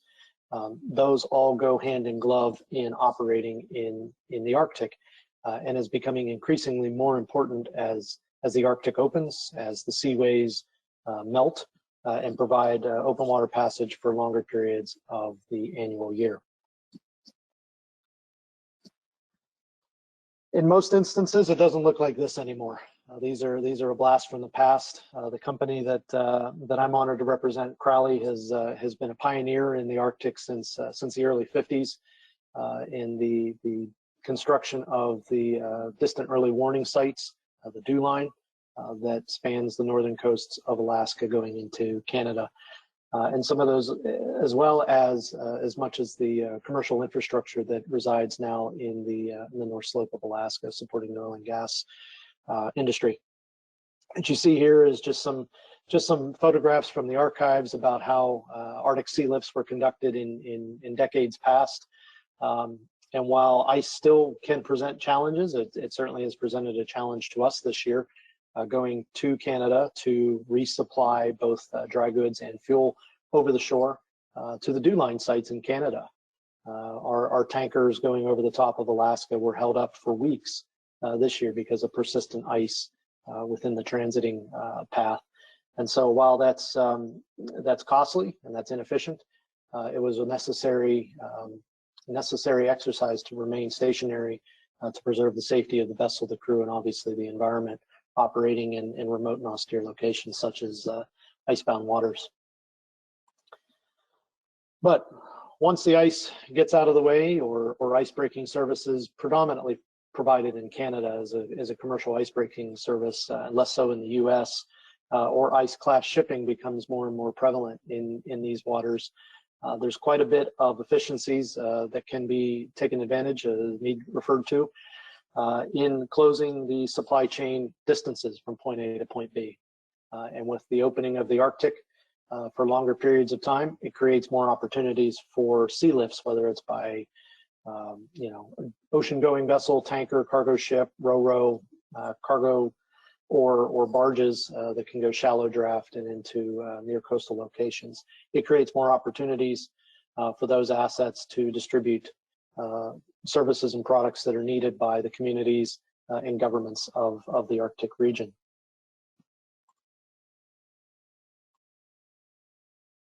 It's just a quick little illustration of some of those predominant supply lanes that are open today and that are being operated in consistently. You can't see it, but on my other screen, I've got the AIS up right now, tracking vessels in the Arctic. As I said, we're operating on the Canadian DEW Line sites right now. We also have assets servicing the Alaska DEW Line sites at present. Those are all military facilities, and so we've been doing that type of work for decades, putting product into remote and austere locations, oftentimes places that have no infrastructure whatsoever. And so that's created the necessity for industry, Crowley certainly, and others in the other participants in this market, to create shallow draft, double-hulled, purpose-built maritime assets that have the capability to safely deliver fuel or dry good material over the shore in these remote and austere locations. And so I mentioned very briefly that, you know, these commercial services, we do this every day.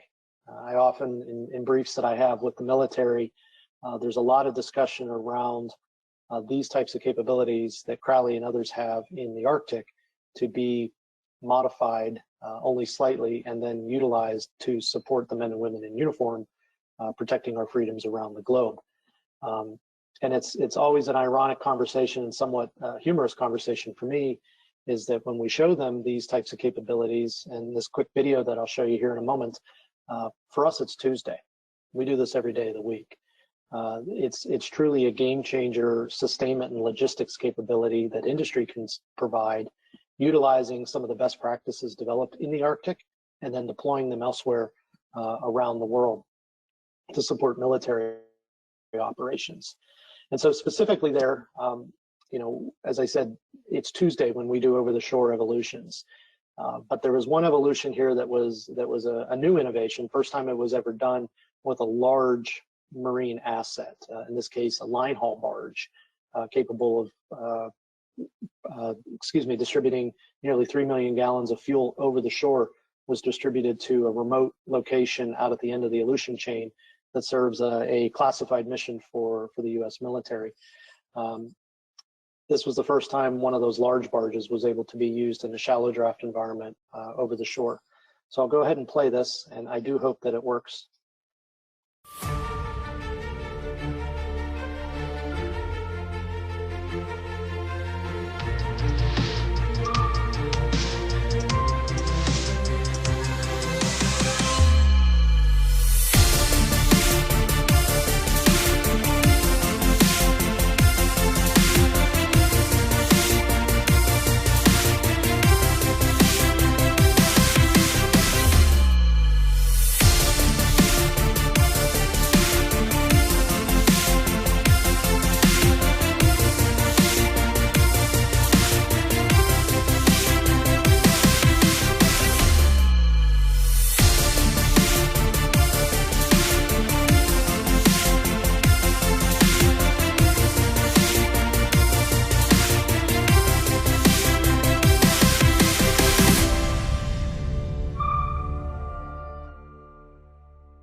So what you saw there, and the reason why it had to be done that way rather than the usual taking advantage of the infrastructure that actually does exist, Erickson is one of the few places that does have infrastructure, was given its location, it's pretty much at the nexus of massive winter storms. And that dock face you saw was completely torn away by successive winter storms in the January, February timeframe of 2020. Now, of course, once something is damaged like that, it doesn't get fixed quickly. And so, as I said, there's a classified mission that facility services, as well as being a commercial airfield for diverting aircraft traveling from North America to Asia and back again. And so it was a necessity that the resupply occur. Well, it's not as simple to be able to push the beach like we do with some of the smaller vessels, because Alcan Harbor, which is adjacent there, there are known to be UXOs, unexploded ordnance, on the seafloor there, dating back to World War II times. So when you think about safety of personnel, safety of crew, and certainly environmental preservation, the last thing you want to be doing is putting barges into an area where they could end up dropping anchor or scraping bottom. and come across an unexploded ordnance that might have a explosive impact. So we had to come up with an innovative way to put the product over the shore, but to continue to use the large assets just because of the volume required out there. Otherwise, it would not have been efficient whatsoever. So those are some of the types of things that that Crowley, as well as industry writ large, is involved in continuing to adapt and overcome challenges in the Arctic environment, while at the same time being able to provide additional services and capabilities to the governments, the communities, and customers in the same region, given the new opportunities of an opening Arctic. And with that, I'm happy to send it back to you. Thank you, Rachel.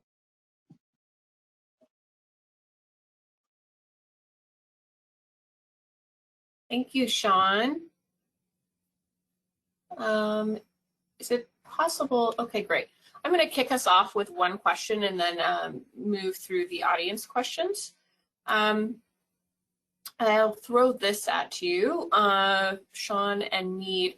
What are the key priorities to be advanced by policymakers in Arctic maritime activity in the near future? And what do you feel industry could be doing to best support them? As two leaders who know a great deal about policy navigation, but also work very closely right now within industry. Well, Rachel, I'm happy to start. Sean, it's good to see you. I Likewise, Mead. Admire what you work on and the support you've given our country in many different ways. Rachel, I'm going to start out with kind of a shout out to Michael Kingston, who's going to be the speaker after this panel. He has worked with the insurance industry to create a best practices forum among the 8 Arctic nations within PAIM, the Arctic Council Protection of the Arctic Marine Environment Working Group, that kind of goes beyond the idea of the Polar Code. We heard some remarks about the Polar Code earlier today, but just in implementing the Polar Code, how do we get best practices to make sure that when ships go into the Arctic, they've got kind of the AAA tow truck capability with icebreakers. Most ships that are pending toward the Arctic are self-propelled, sometimes more powerful than the icebreakers. But the idea of getting that started, and I want to give a shout out to that piece of international cooperation that I'm sure Michael will talk about. The second thing I'll say is let's implement this FACA Act that was done, and let's get the issues on the table. And those issues are not just plainly U.S. issues. They involve the international shippers from China, from Japan, from Korea. And our work before that, we spent a lot of time. I found myself briefing people on this concept, from the Prime Minister of Norway to a group in Britain's Parliament to the global insurance industry several times in London with Michael's help, to parliamentary groups in Japan and Korea and elsewhere. There's very strong interest among the potential Arctic user nations to see a regime for reliability established. And I think the United States, which can sometimes be an ostrich and put its head in the sand, doesn't do that. The third thing I want to say, and Gail Schubert couldn't be here today. I changed notes with her. She had a procedure she had to do today, but I have to say that for the progress that we've made on the Port of Nome, Port Clarence, Cape Blossom, expanding capabilities in the Aleutians, expanding capabilities on the North Slope, it's all very important. And I tell people who may have even coined the term bridge to nowhere, I said, we're going to be asking for new ports and new bridges for some time to come. We got to catch up with the 19th century, and we've got this very long coastline. And I would just say to policymakers, keep it up. Yeah, I would simply echo that as good comments. There's no question that there's additional infrastructure necessary, for maritime security, for domain awareness, for sovereignty. I think one of the other speakers mentioned quite astutely that spill response activities emanating out of Dutch Harbor into the Arctic, that's not really feasible. I mean, that's why, at least the business I have responsibility for, we ensure that we've got, we are our own first responder, because the cavalry is going to be some time away. From an operational standpoint, I think it's been said before, but I would certainly foot stomp it that additional charting and mapping coastlines near coastal waterways, that's certainly going to be useful and necessary, and will only improve the safety and efficiency of maritime operations in the Arctic environment. And then lastly, certainly, continued education and socialization of polar code requirements.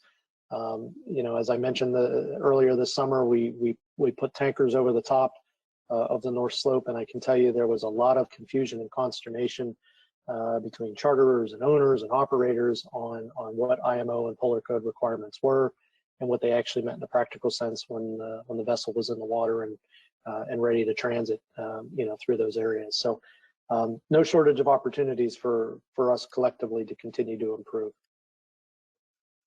Got it. Thank you. I'd like to pivot quickly to a question that came in from my friend and colleague, Megan Albana Stimful, who's from NOME, but works very closely every day in her professional life with all of the communities in the Bering Strait region. She says, Sean and Mead, my fish camp is near Port Clarence and Teller, the most northern red salmon run in North America, pending climate change, of course. We bear the biggest risk to our way of life, to industry shipping, excuse me. What are you doing as industry to protect marine species passage through the Bering Strait? It's a great question, and Mead, if you don't mind, I'll take that one firstly. We mentioned double-hulled vessels. Now, certainly all the tanker vessels containing refined fuel products or crude oil products obviously have to be double-hulled. In the area there near Teller, Port Clarence, and whatnot, tank barges are actually not required to be double-hulled. They're west of Kodiak, north of Dutch. Every single one of Crowley's barges is. Not that it's a requirement, it was the right thing to do, because we certainly were willing to put our money where our mouth is relative to the protection of the environment. And so every single one of those vessels are double-hulled. The other things that come into play, just traditional knowledge. A little bit north of there in Teller, we deliver product to a community, Point Lay, and there's always, reconnaissance done on the timing of that and the planning of that to be mindful of when the sea lions are hauling out, because we want to be there when the sea lions are not, and vice versa. When the sea lions are there, we don't do our work because those are their haul out and breeding grounds. So. Similar concepts come into play as we plan operations in the North Slope as well with other marine mammals. So we take it very seriously, and in investments we've made to support those operations, we've made those investments to do everything we can to ensure the protection of the environment. So, Megan, I'm just going to add a couple of things to what Sean had to say. And first off, it's great to hear from you, and hope everybody in your family is well. I've been to where your fish camp is. I haven't actually been to your fish camp, but I've been there, and I know that you, I believe, are a shareholder of Bering Straits. They of course are very, very concerned that both the port and any proposed mines in the area work to protect subsistence and work in a clean and sustainable manner. I'd say, as a former chair of the U.S. Arctic Research Commission, and I've been waiting for the commission's next meeting actually to present kind of more of a maritime research agenda that could get us ready. It's very important that the United States and the Arctic be aware of efforts to reduce black carbon, efforts to reduce noise in shipping, efforts to reduce whale ship interactions. You've already got a large number of large tankers going through the Bering Straits with the Russian traffic now. And those things, you can start at the international level and best practices, but frankly, we need good homegrown research there. The second thing I would say, and I say this as somebody who's on the board of an airline as well, is that aviation and shipping are essential to life in Western Alaska. And the more we can help raise folks who are local kids who've grown up there, understand hunting, fishing, subsistence to be things like marine pilots, to get jobs, like airplane pilots, and to be aware and be involved, I believe the more sustainable that industry is going to be. So those are two additional answers, but we'll have to talk about the marine biology to make sure that some of the fish camps in Western Alaska start being productive again.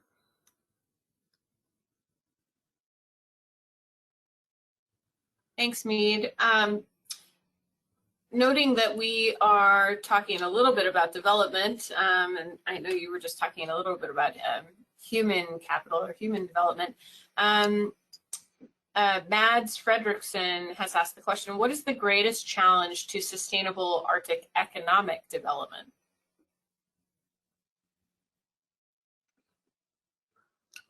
That's a big question. I'm going to say two. One is the challenge of raising investment in the first place.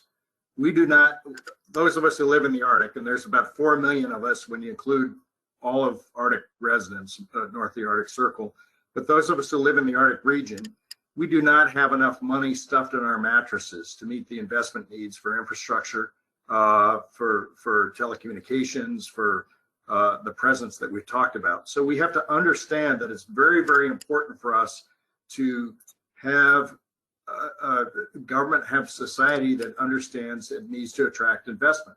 Now, I'm not going to say, I'm not going to make an argument about any particular project, but when a project in Alaska, for example, spends hundreds of millions of dollars, only to be told, nope, sorry, you can't be built, that doesn't generate a whole lot of enthusiasm for the next round of projects. And I think we have to be aware of that. Maybe there's some things that we can do in the permitting process. And Jason, if you're still on, I know you've worked on this quite a bit in your career, to try to make sure that we protect the environment, that we include communities, that we do sustainable things, all told, but try to have a more predictable permitting process. And just even recently with the decision on Willow in the courts, you can't say it's predictable. And the two issues the judge cited in the decision, one was one on carbon issues where there really is no standard as yet. So, and the other is on polar bear, where there's quite a bit of industry cooperation with the federal agencies and subsistence hunters to set a standard.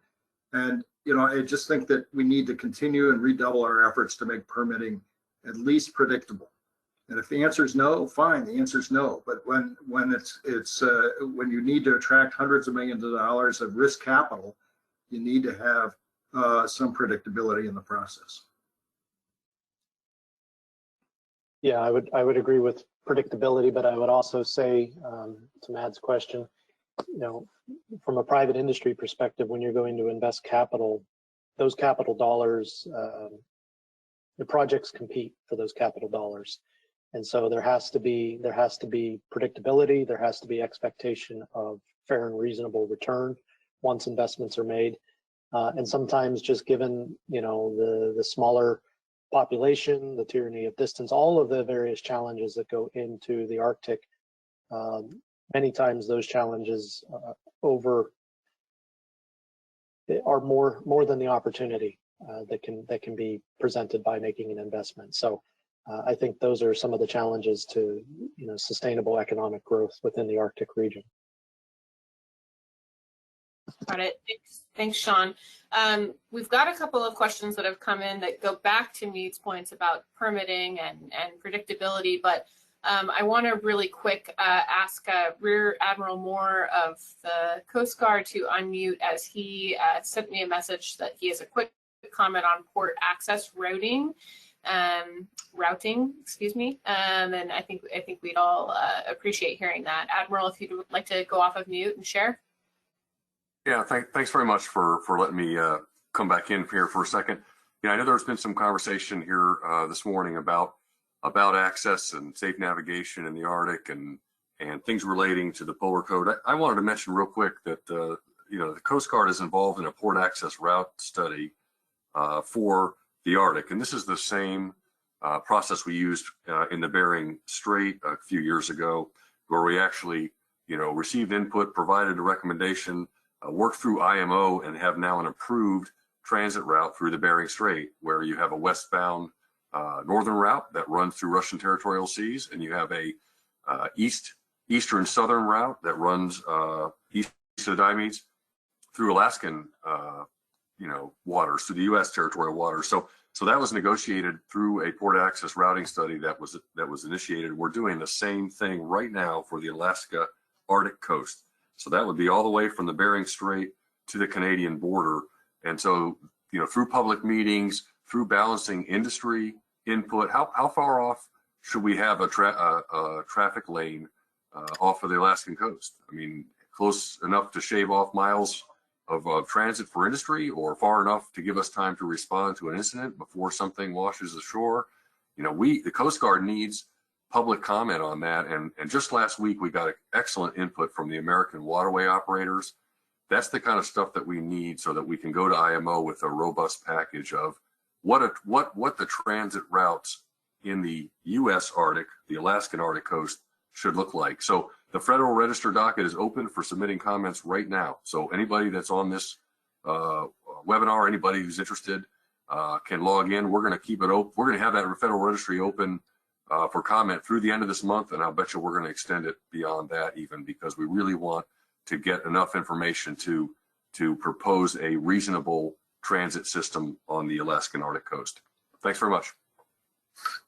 Thank you, Admiral. That sounds like an important call to action coming out of this call, especially from Coast Guard Admiral. So I would ask Jessica Wright with the Shadow Network or anyone on your team, Admiral, who can be willing to share the correct link for comment and the information on the deadline with the federal docket in the chat here to all participants. And I might suggest also that any follow-up email going out to all participants after the fact could include that information as well.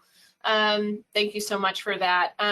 Kind of along similar lines, I'll ask a question that was sent from Allison Azara and then pivot over to a question submitted by John Isaac. So Allison asks to Sean specifically, can you talk more about the icebreaker escort provided by Canada and whether you believe there is a business case for a private company to provide icebreaker services in the US? If there were such a service, could Crowley use it, or would Crowley partner to provide it?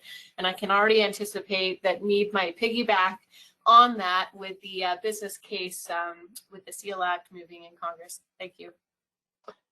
Yeah, certainly happy to take that question. And Allison, thank you. I hope you're doing well.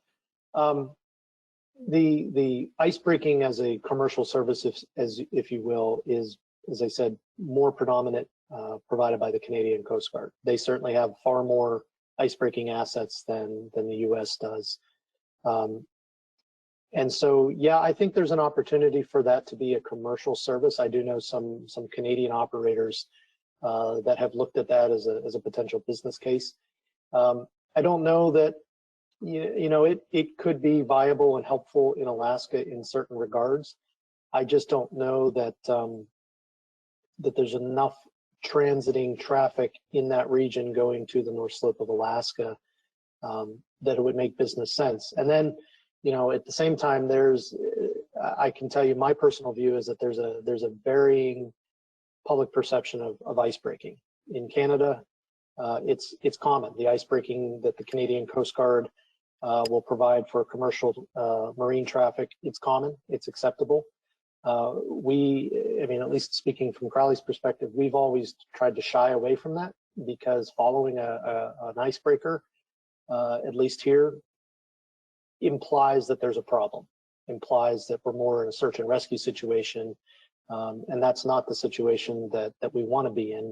We typically, we always look to avoid ice. We will not push ice, and sometimes, as painful as it may be, as costly as it may be, patience rules the day. So I don't know. That might be something somebody might take some interest in exploring on the U.S. side of the border. So, Rachel and Allison, again, nice to hear from you. First off, to Admiral Moore's comment about the PAR study, I really have to say that what the Coast Guard did and what we were able to get approved with the Russians and ultimately IMO and the Bering Straits very, very important that we build on that. And I guess I would say that where you've got ice in the waterway, you need a little bit of flexibility in where you go. The icebreakers that we're looking to deploy on LNG do better in annual ice than they do in multi-year ice. And so there may be reasons to go outside a corridor one way or the other to, for safety and efficiency purposes. And likewise, we expect to have wildlife spotters on board and all sorts of other technologies deployed to make sure that we do everything we can to avoid marine mammals. And so I would just make the argument for variability and dynamic routing where we can.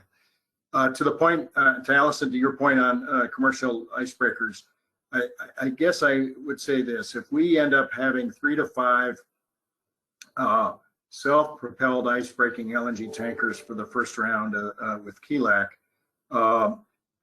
we expect to do most of our own ice breaking and the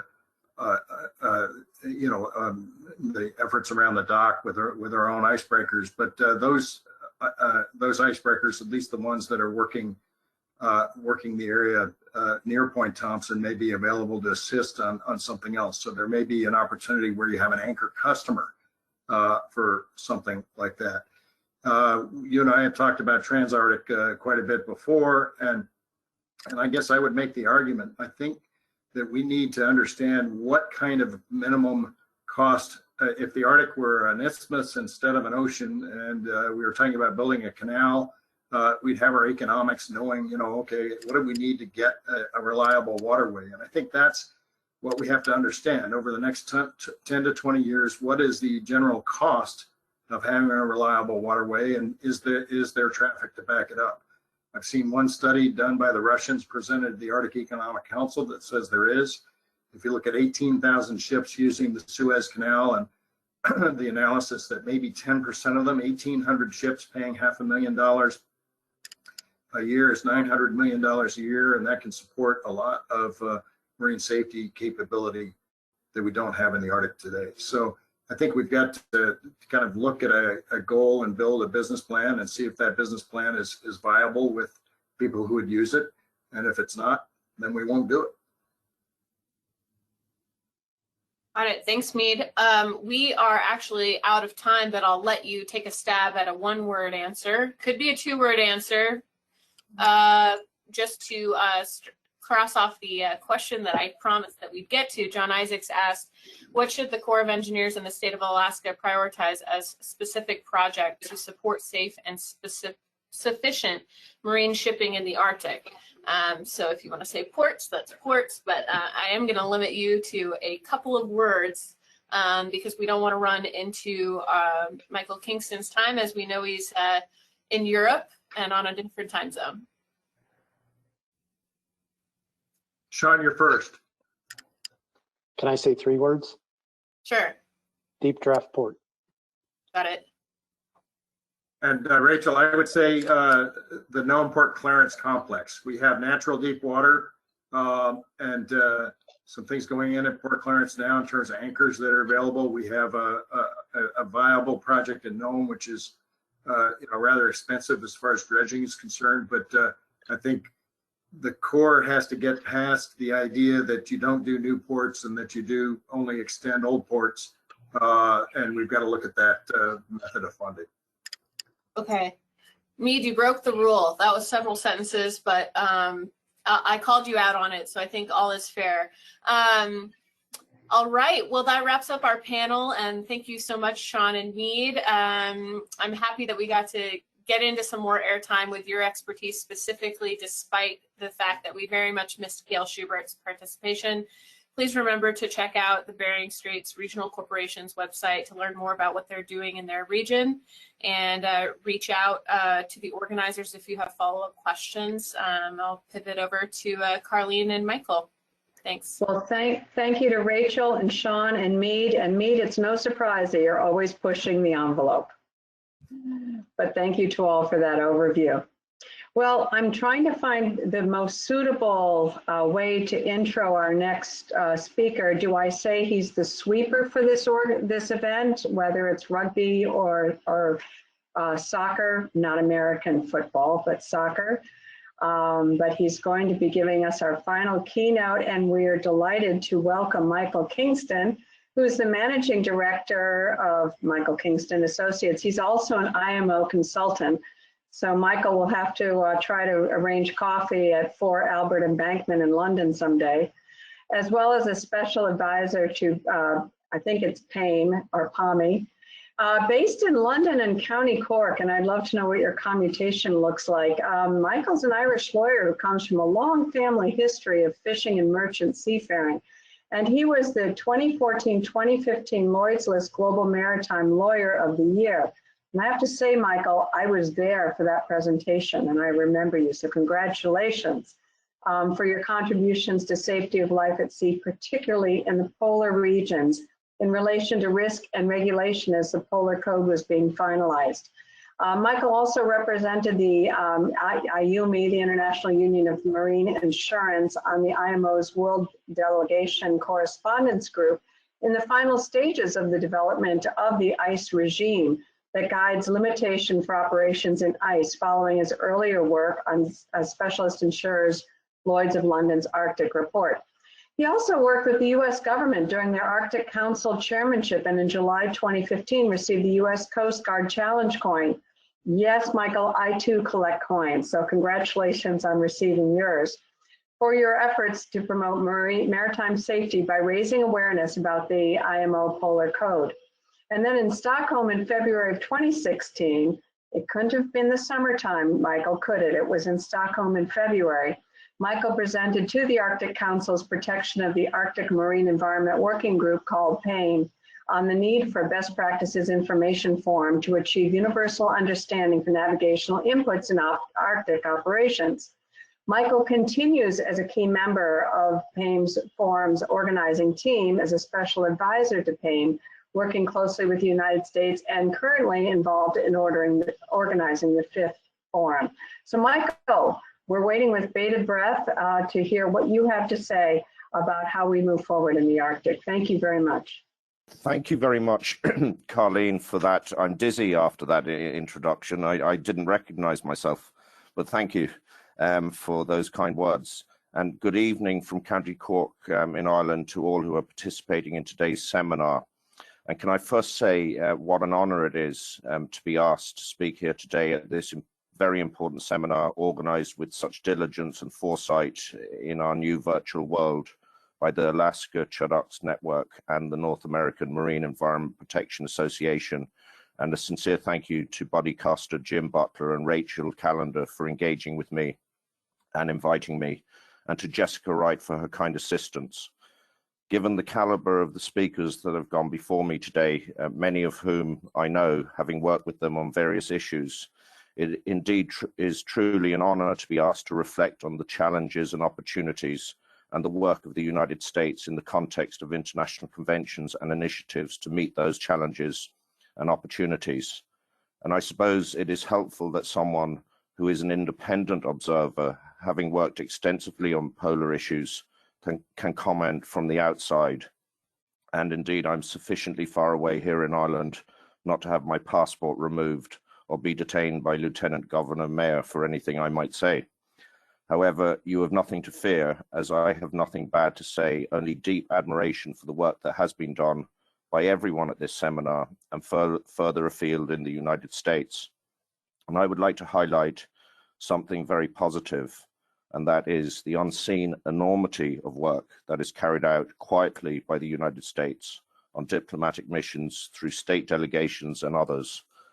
And that is particularly true where the Arctic is concerned, in my experience of the Arctic Council, and more broadly through the work of the United States at the United Nations International Maritime Organization in London. Meeting international challenges is predominantly about building friendships and forging collaboration.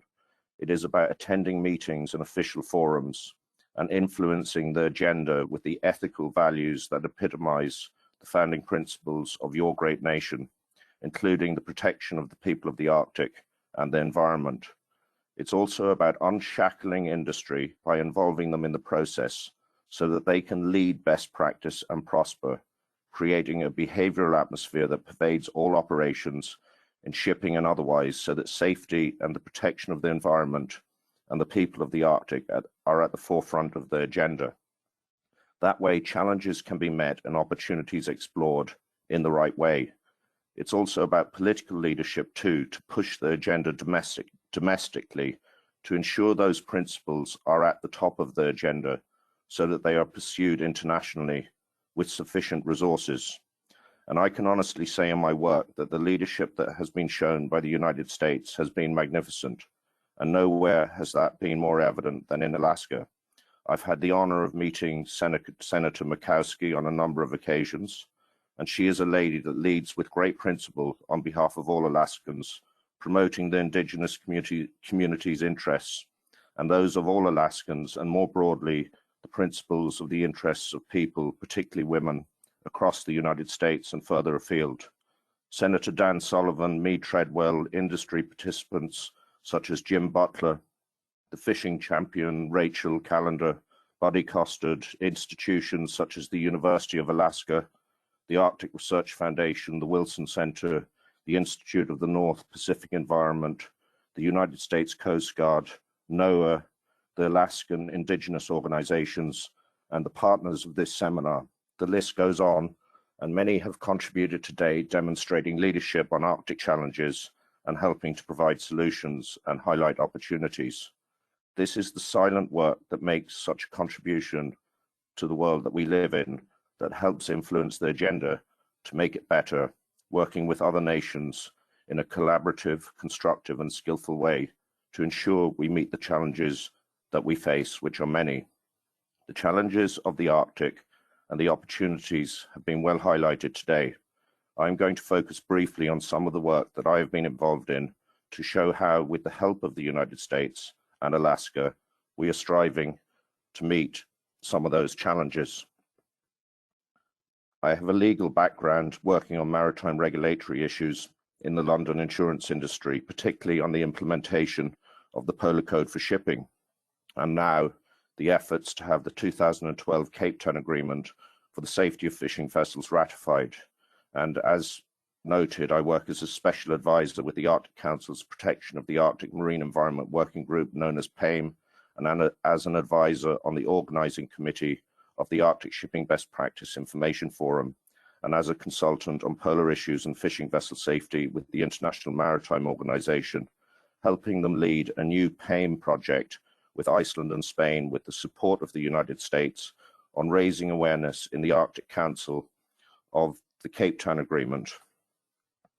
The Polar Code came into force in January 2017 during the United States chairmanship of the Arctic Council. To put the achievement of the Polar Code in context, and the fact that it has been brought in by way of amendments to the 3 cornerstone conventions of the IMO, it is important to understand that often standalone conventions are agreed by the sensible delegations of the IMO and the Secretariat, but they're not ratified by enough national governments to become binding internationally. In other words, industry lobbyists, through politicians lacking conviction, get in the way, resulting in a failure to enact very sensible procedures for the safety of our seafarers and the protection of our environment.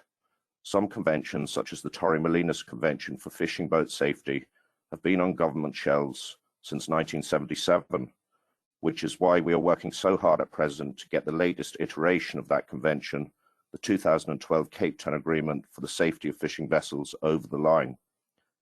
So when put in this context, the early implementation of the Polar Code by amending the 3 cornerstone conventions of the IMO is a marvelous achievement. The amount of work carried out by the individuals of the state delegations working with industry to make the Polar Code fit for purpose should not be underestimated. The work of the United States delegation at the IMO, led by Jeff Lance of the US Coast Guard with the support of people like Rear Admiral John Morger and Lieutenant Andrew Gibbons of the United States Coast Guard, demonstrated true leadership on behalf of the United States. Of course, just because we have regulation does not mean that we have met the challenges and can avail of the opportunities in the right way. There is more to be done. When regulations are made and become law, they need to be understood and enforced. When I had the huge honor of doing the keynote speech at the Institute of the North Conference in Fairbanks in September 2015, I asked who knew the details about the Polar Code, the terms of which had been agreed at that stage. 5 people out of 300 put up their hand. That was the scale of the task that we faced. However, working with the insurance industry in London and with ice captains of the Arctic and ice experts and others, including liaising closely with the United States IMO experts, we made a proposal to the Arctic Council that a forum for best practice information be established for education about the Polar Code to help with implementation. We adopted a bottom-up approach, recognizing that sometimes governments and international regulators need and indeed appreciate the help of industry. That proposal came to the attention of the diligent individuals in the PAIM working group, and in particular the diligent United States representatives there from NOAA and the US Coast Guard. And I must single out Mr. Peter Oppenheimer of NOAA's General Counsel Office in Washington, DC, who also co-chairs PAIM's Shipping Expert Group, and also Elizabeth McLanahan, US Head of Delegation to PAIM. And I'm also delighted to see that another representative, Alison Azara, is at this seminar today. Cutting a very long story short, and a huge effort by the Arctic states and industry, the forum was declared at the Arctic Council Ministerial in Fairbanks in May 2017, which I had the privilege to attend with Senator Dan Sullivan and Mead Treadwell. This followed detailed deliberations in PAIM meetings, and it is governed by detailed terms of reference and methods of operation. And no small thanks is due to the leadership of the United States before and during their Arctic Council chairmanship. The aim of the forum is to raise awareness of the Polar Code amongst all those involved or potentially affected by Arctic marine operations, and to facilitate the exchange of information and best practices on Polar Code implementation among forum participants. Principal product of the forum is a web portal which provides links to authoritative information that are indispensable to the effective implementation of and compliance with the Polar Code. Organized by the chapters of the Polar Code, the web portal links to information submitted by forum participants, vetted according to agreed criteria by the Forum Steering Committee. And in addition, the web portal contains links to information provided by administrations of the Arctic states. Forum participation is open to Arctic states, permanent participants, and Arctic Council observers, as well as any widely recognized professional organization dedicated to improving safe and environmentally sound marine operations in the Arctic, as demonstrated by expertise and experience in Arctic shipping and/or related issues, such as the Alaska Chadux network, as you can see here. Major General Key, I noted, summed it up earlier. It's important to work together and not operate in a vacuum, and that is the purpose of the forum. The forum meets once a year in London, but the last meeting in November was virtual, as is the next one due to COVID-19, scheduled for the 16th to the 18th of November. Here you can see a submission on manning and training information by the IMO, as an example. Here is one regarding voyage planning by the Bering Sea Elders Group, and we just heard in the last panel such issues discussed. And this slide shows that the portal is achieving its objective. People are turning to it for informed information about the Polar Code. The blue graph shows the hits on the portal from its launch in May 2018 to September 2018. Then the red graph shows the increase from September 2018 to 30th of January 2019. Then the green from January 2019 to 28th of November 2019.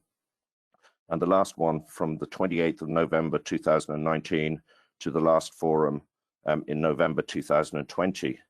And as you can see, there is a vast exponential increase with almost 60,000 visits as of last November. And also importantly, the forum is constantly attracting new and important participants. Another very important issue is the PAIM project on raising awareness about the provisions of the Cape Town Agreement for fishing vessel safety, which I am involved in leading on behalf of the IMO in conjunction with Iceland and Spain, with the support of the United States.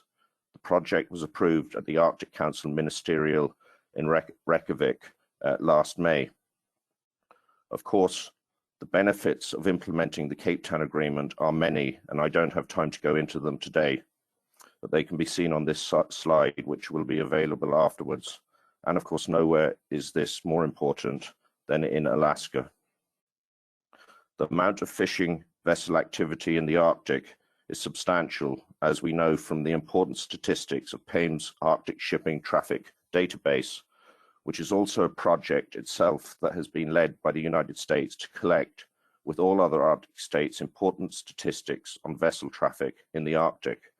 As we can see, in order to meet challenges and avail of opportunities, statistics are critical. Huge effort has gone into the ASTD database by the United States. Unfortunately, the accidents in the fishing industry are far too high. So this CTA project is an extremely important project that supports PAIM's overall work in relation to the protection of the Arctic Marine Environment Working Group, working closely with other working groups. As I have touched on the US-led ASTD project, I will show you some example slides of the sort of information that can be gleaned from the statistics. Here you can see fishing activity by vessel in Alaska's exclusive economic zone in July 2021. This is the whole of 2021 on this slide.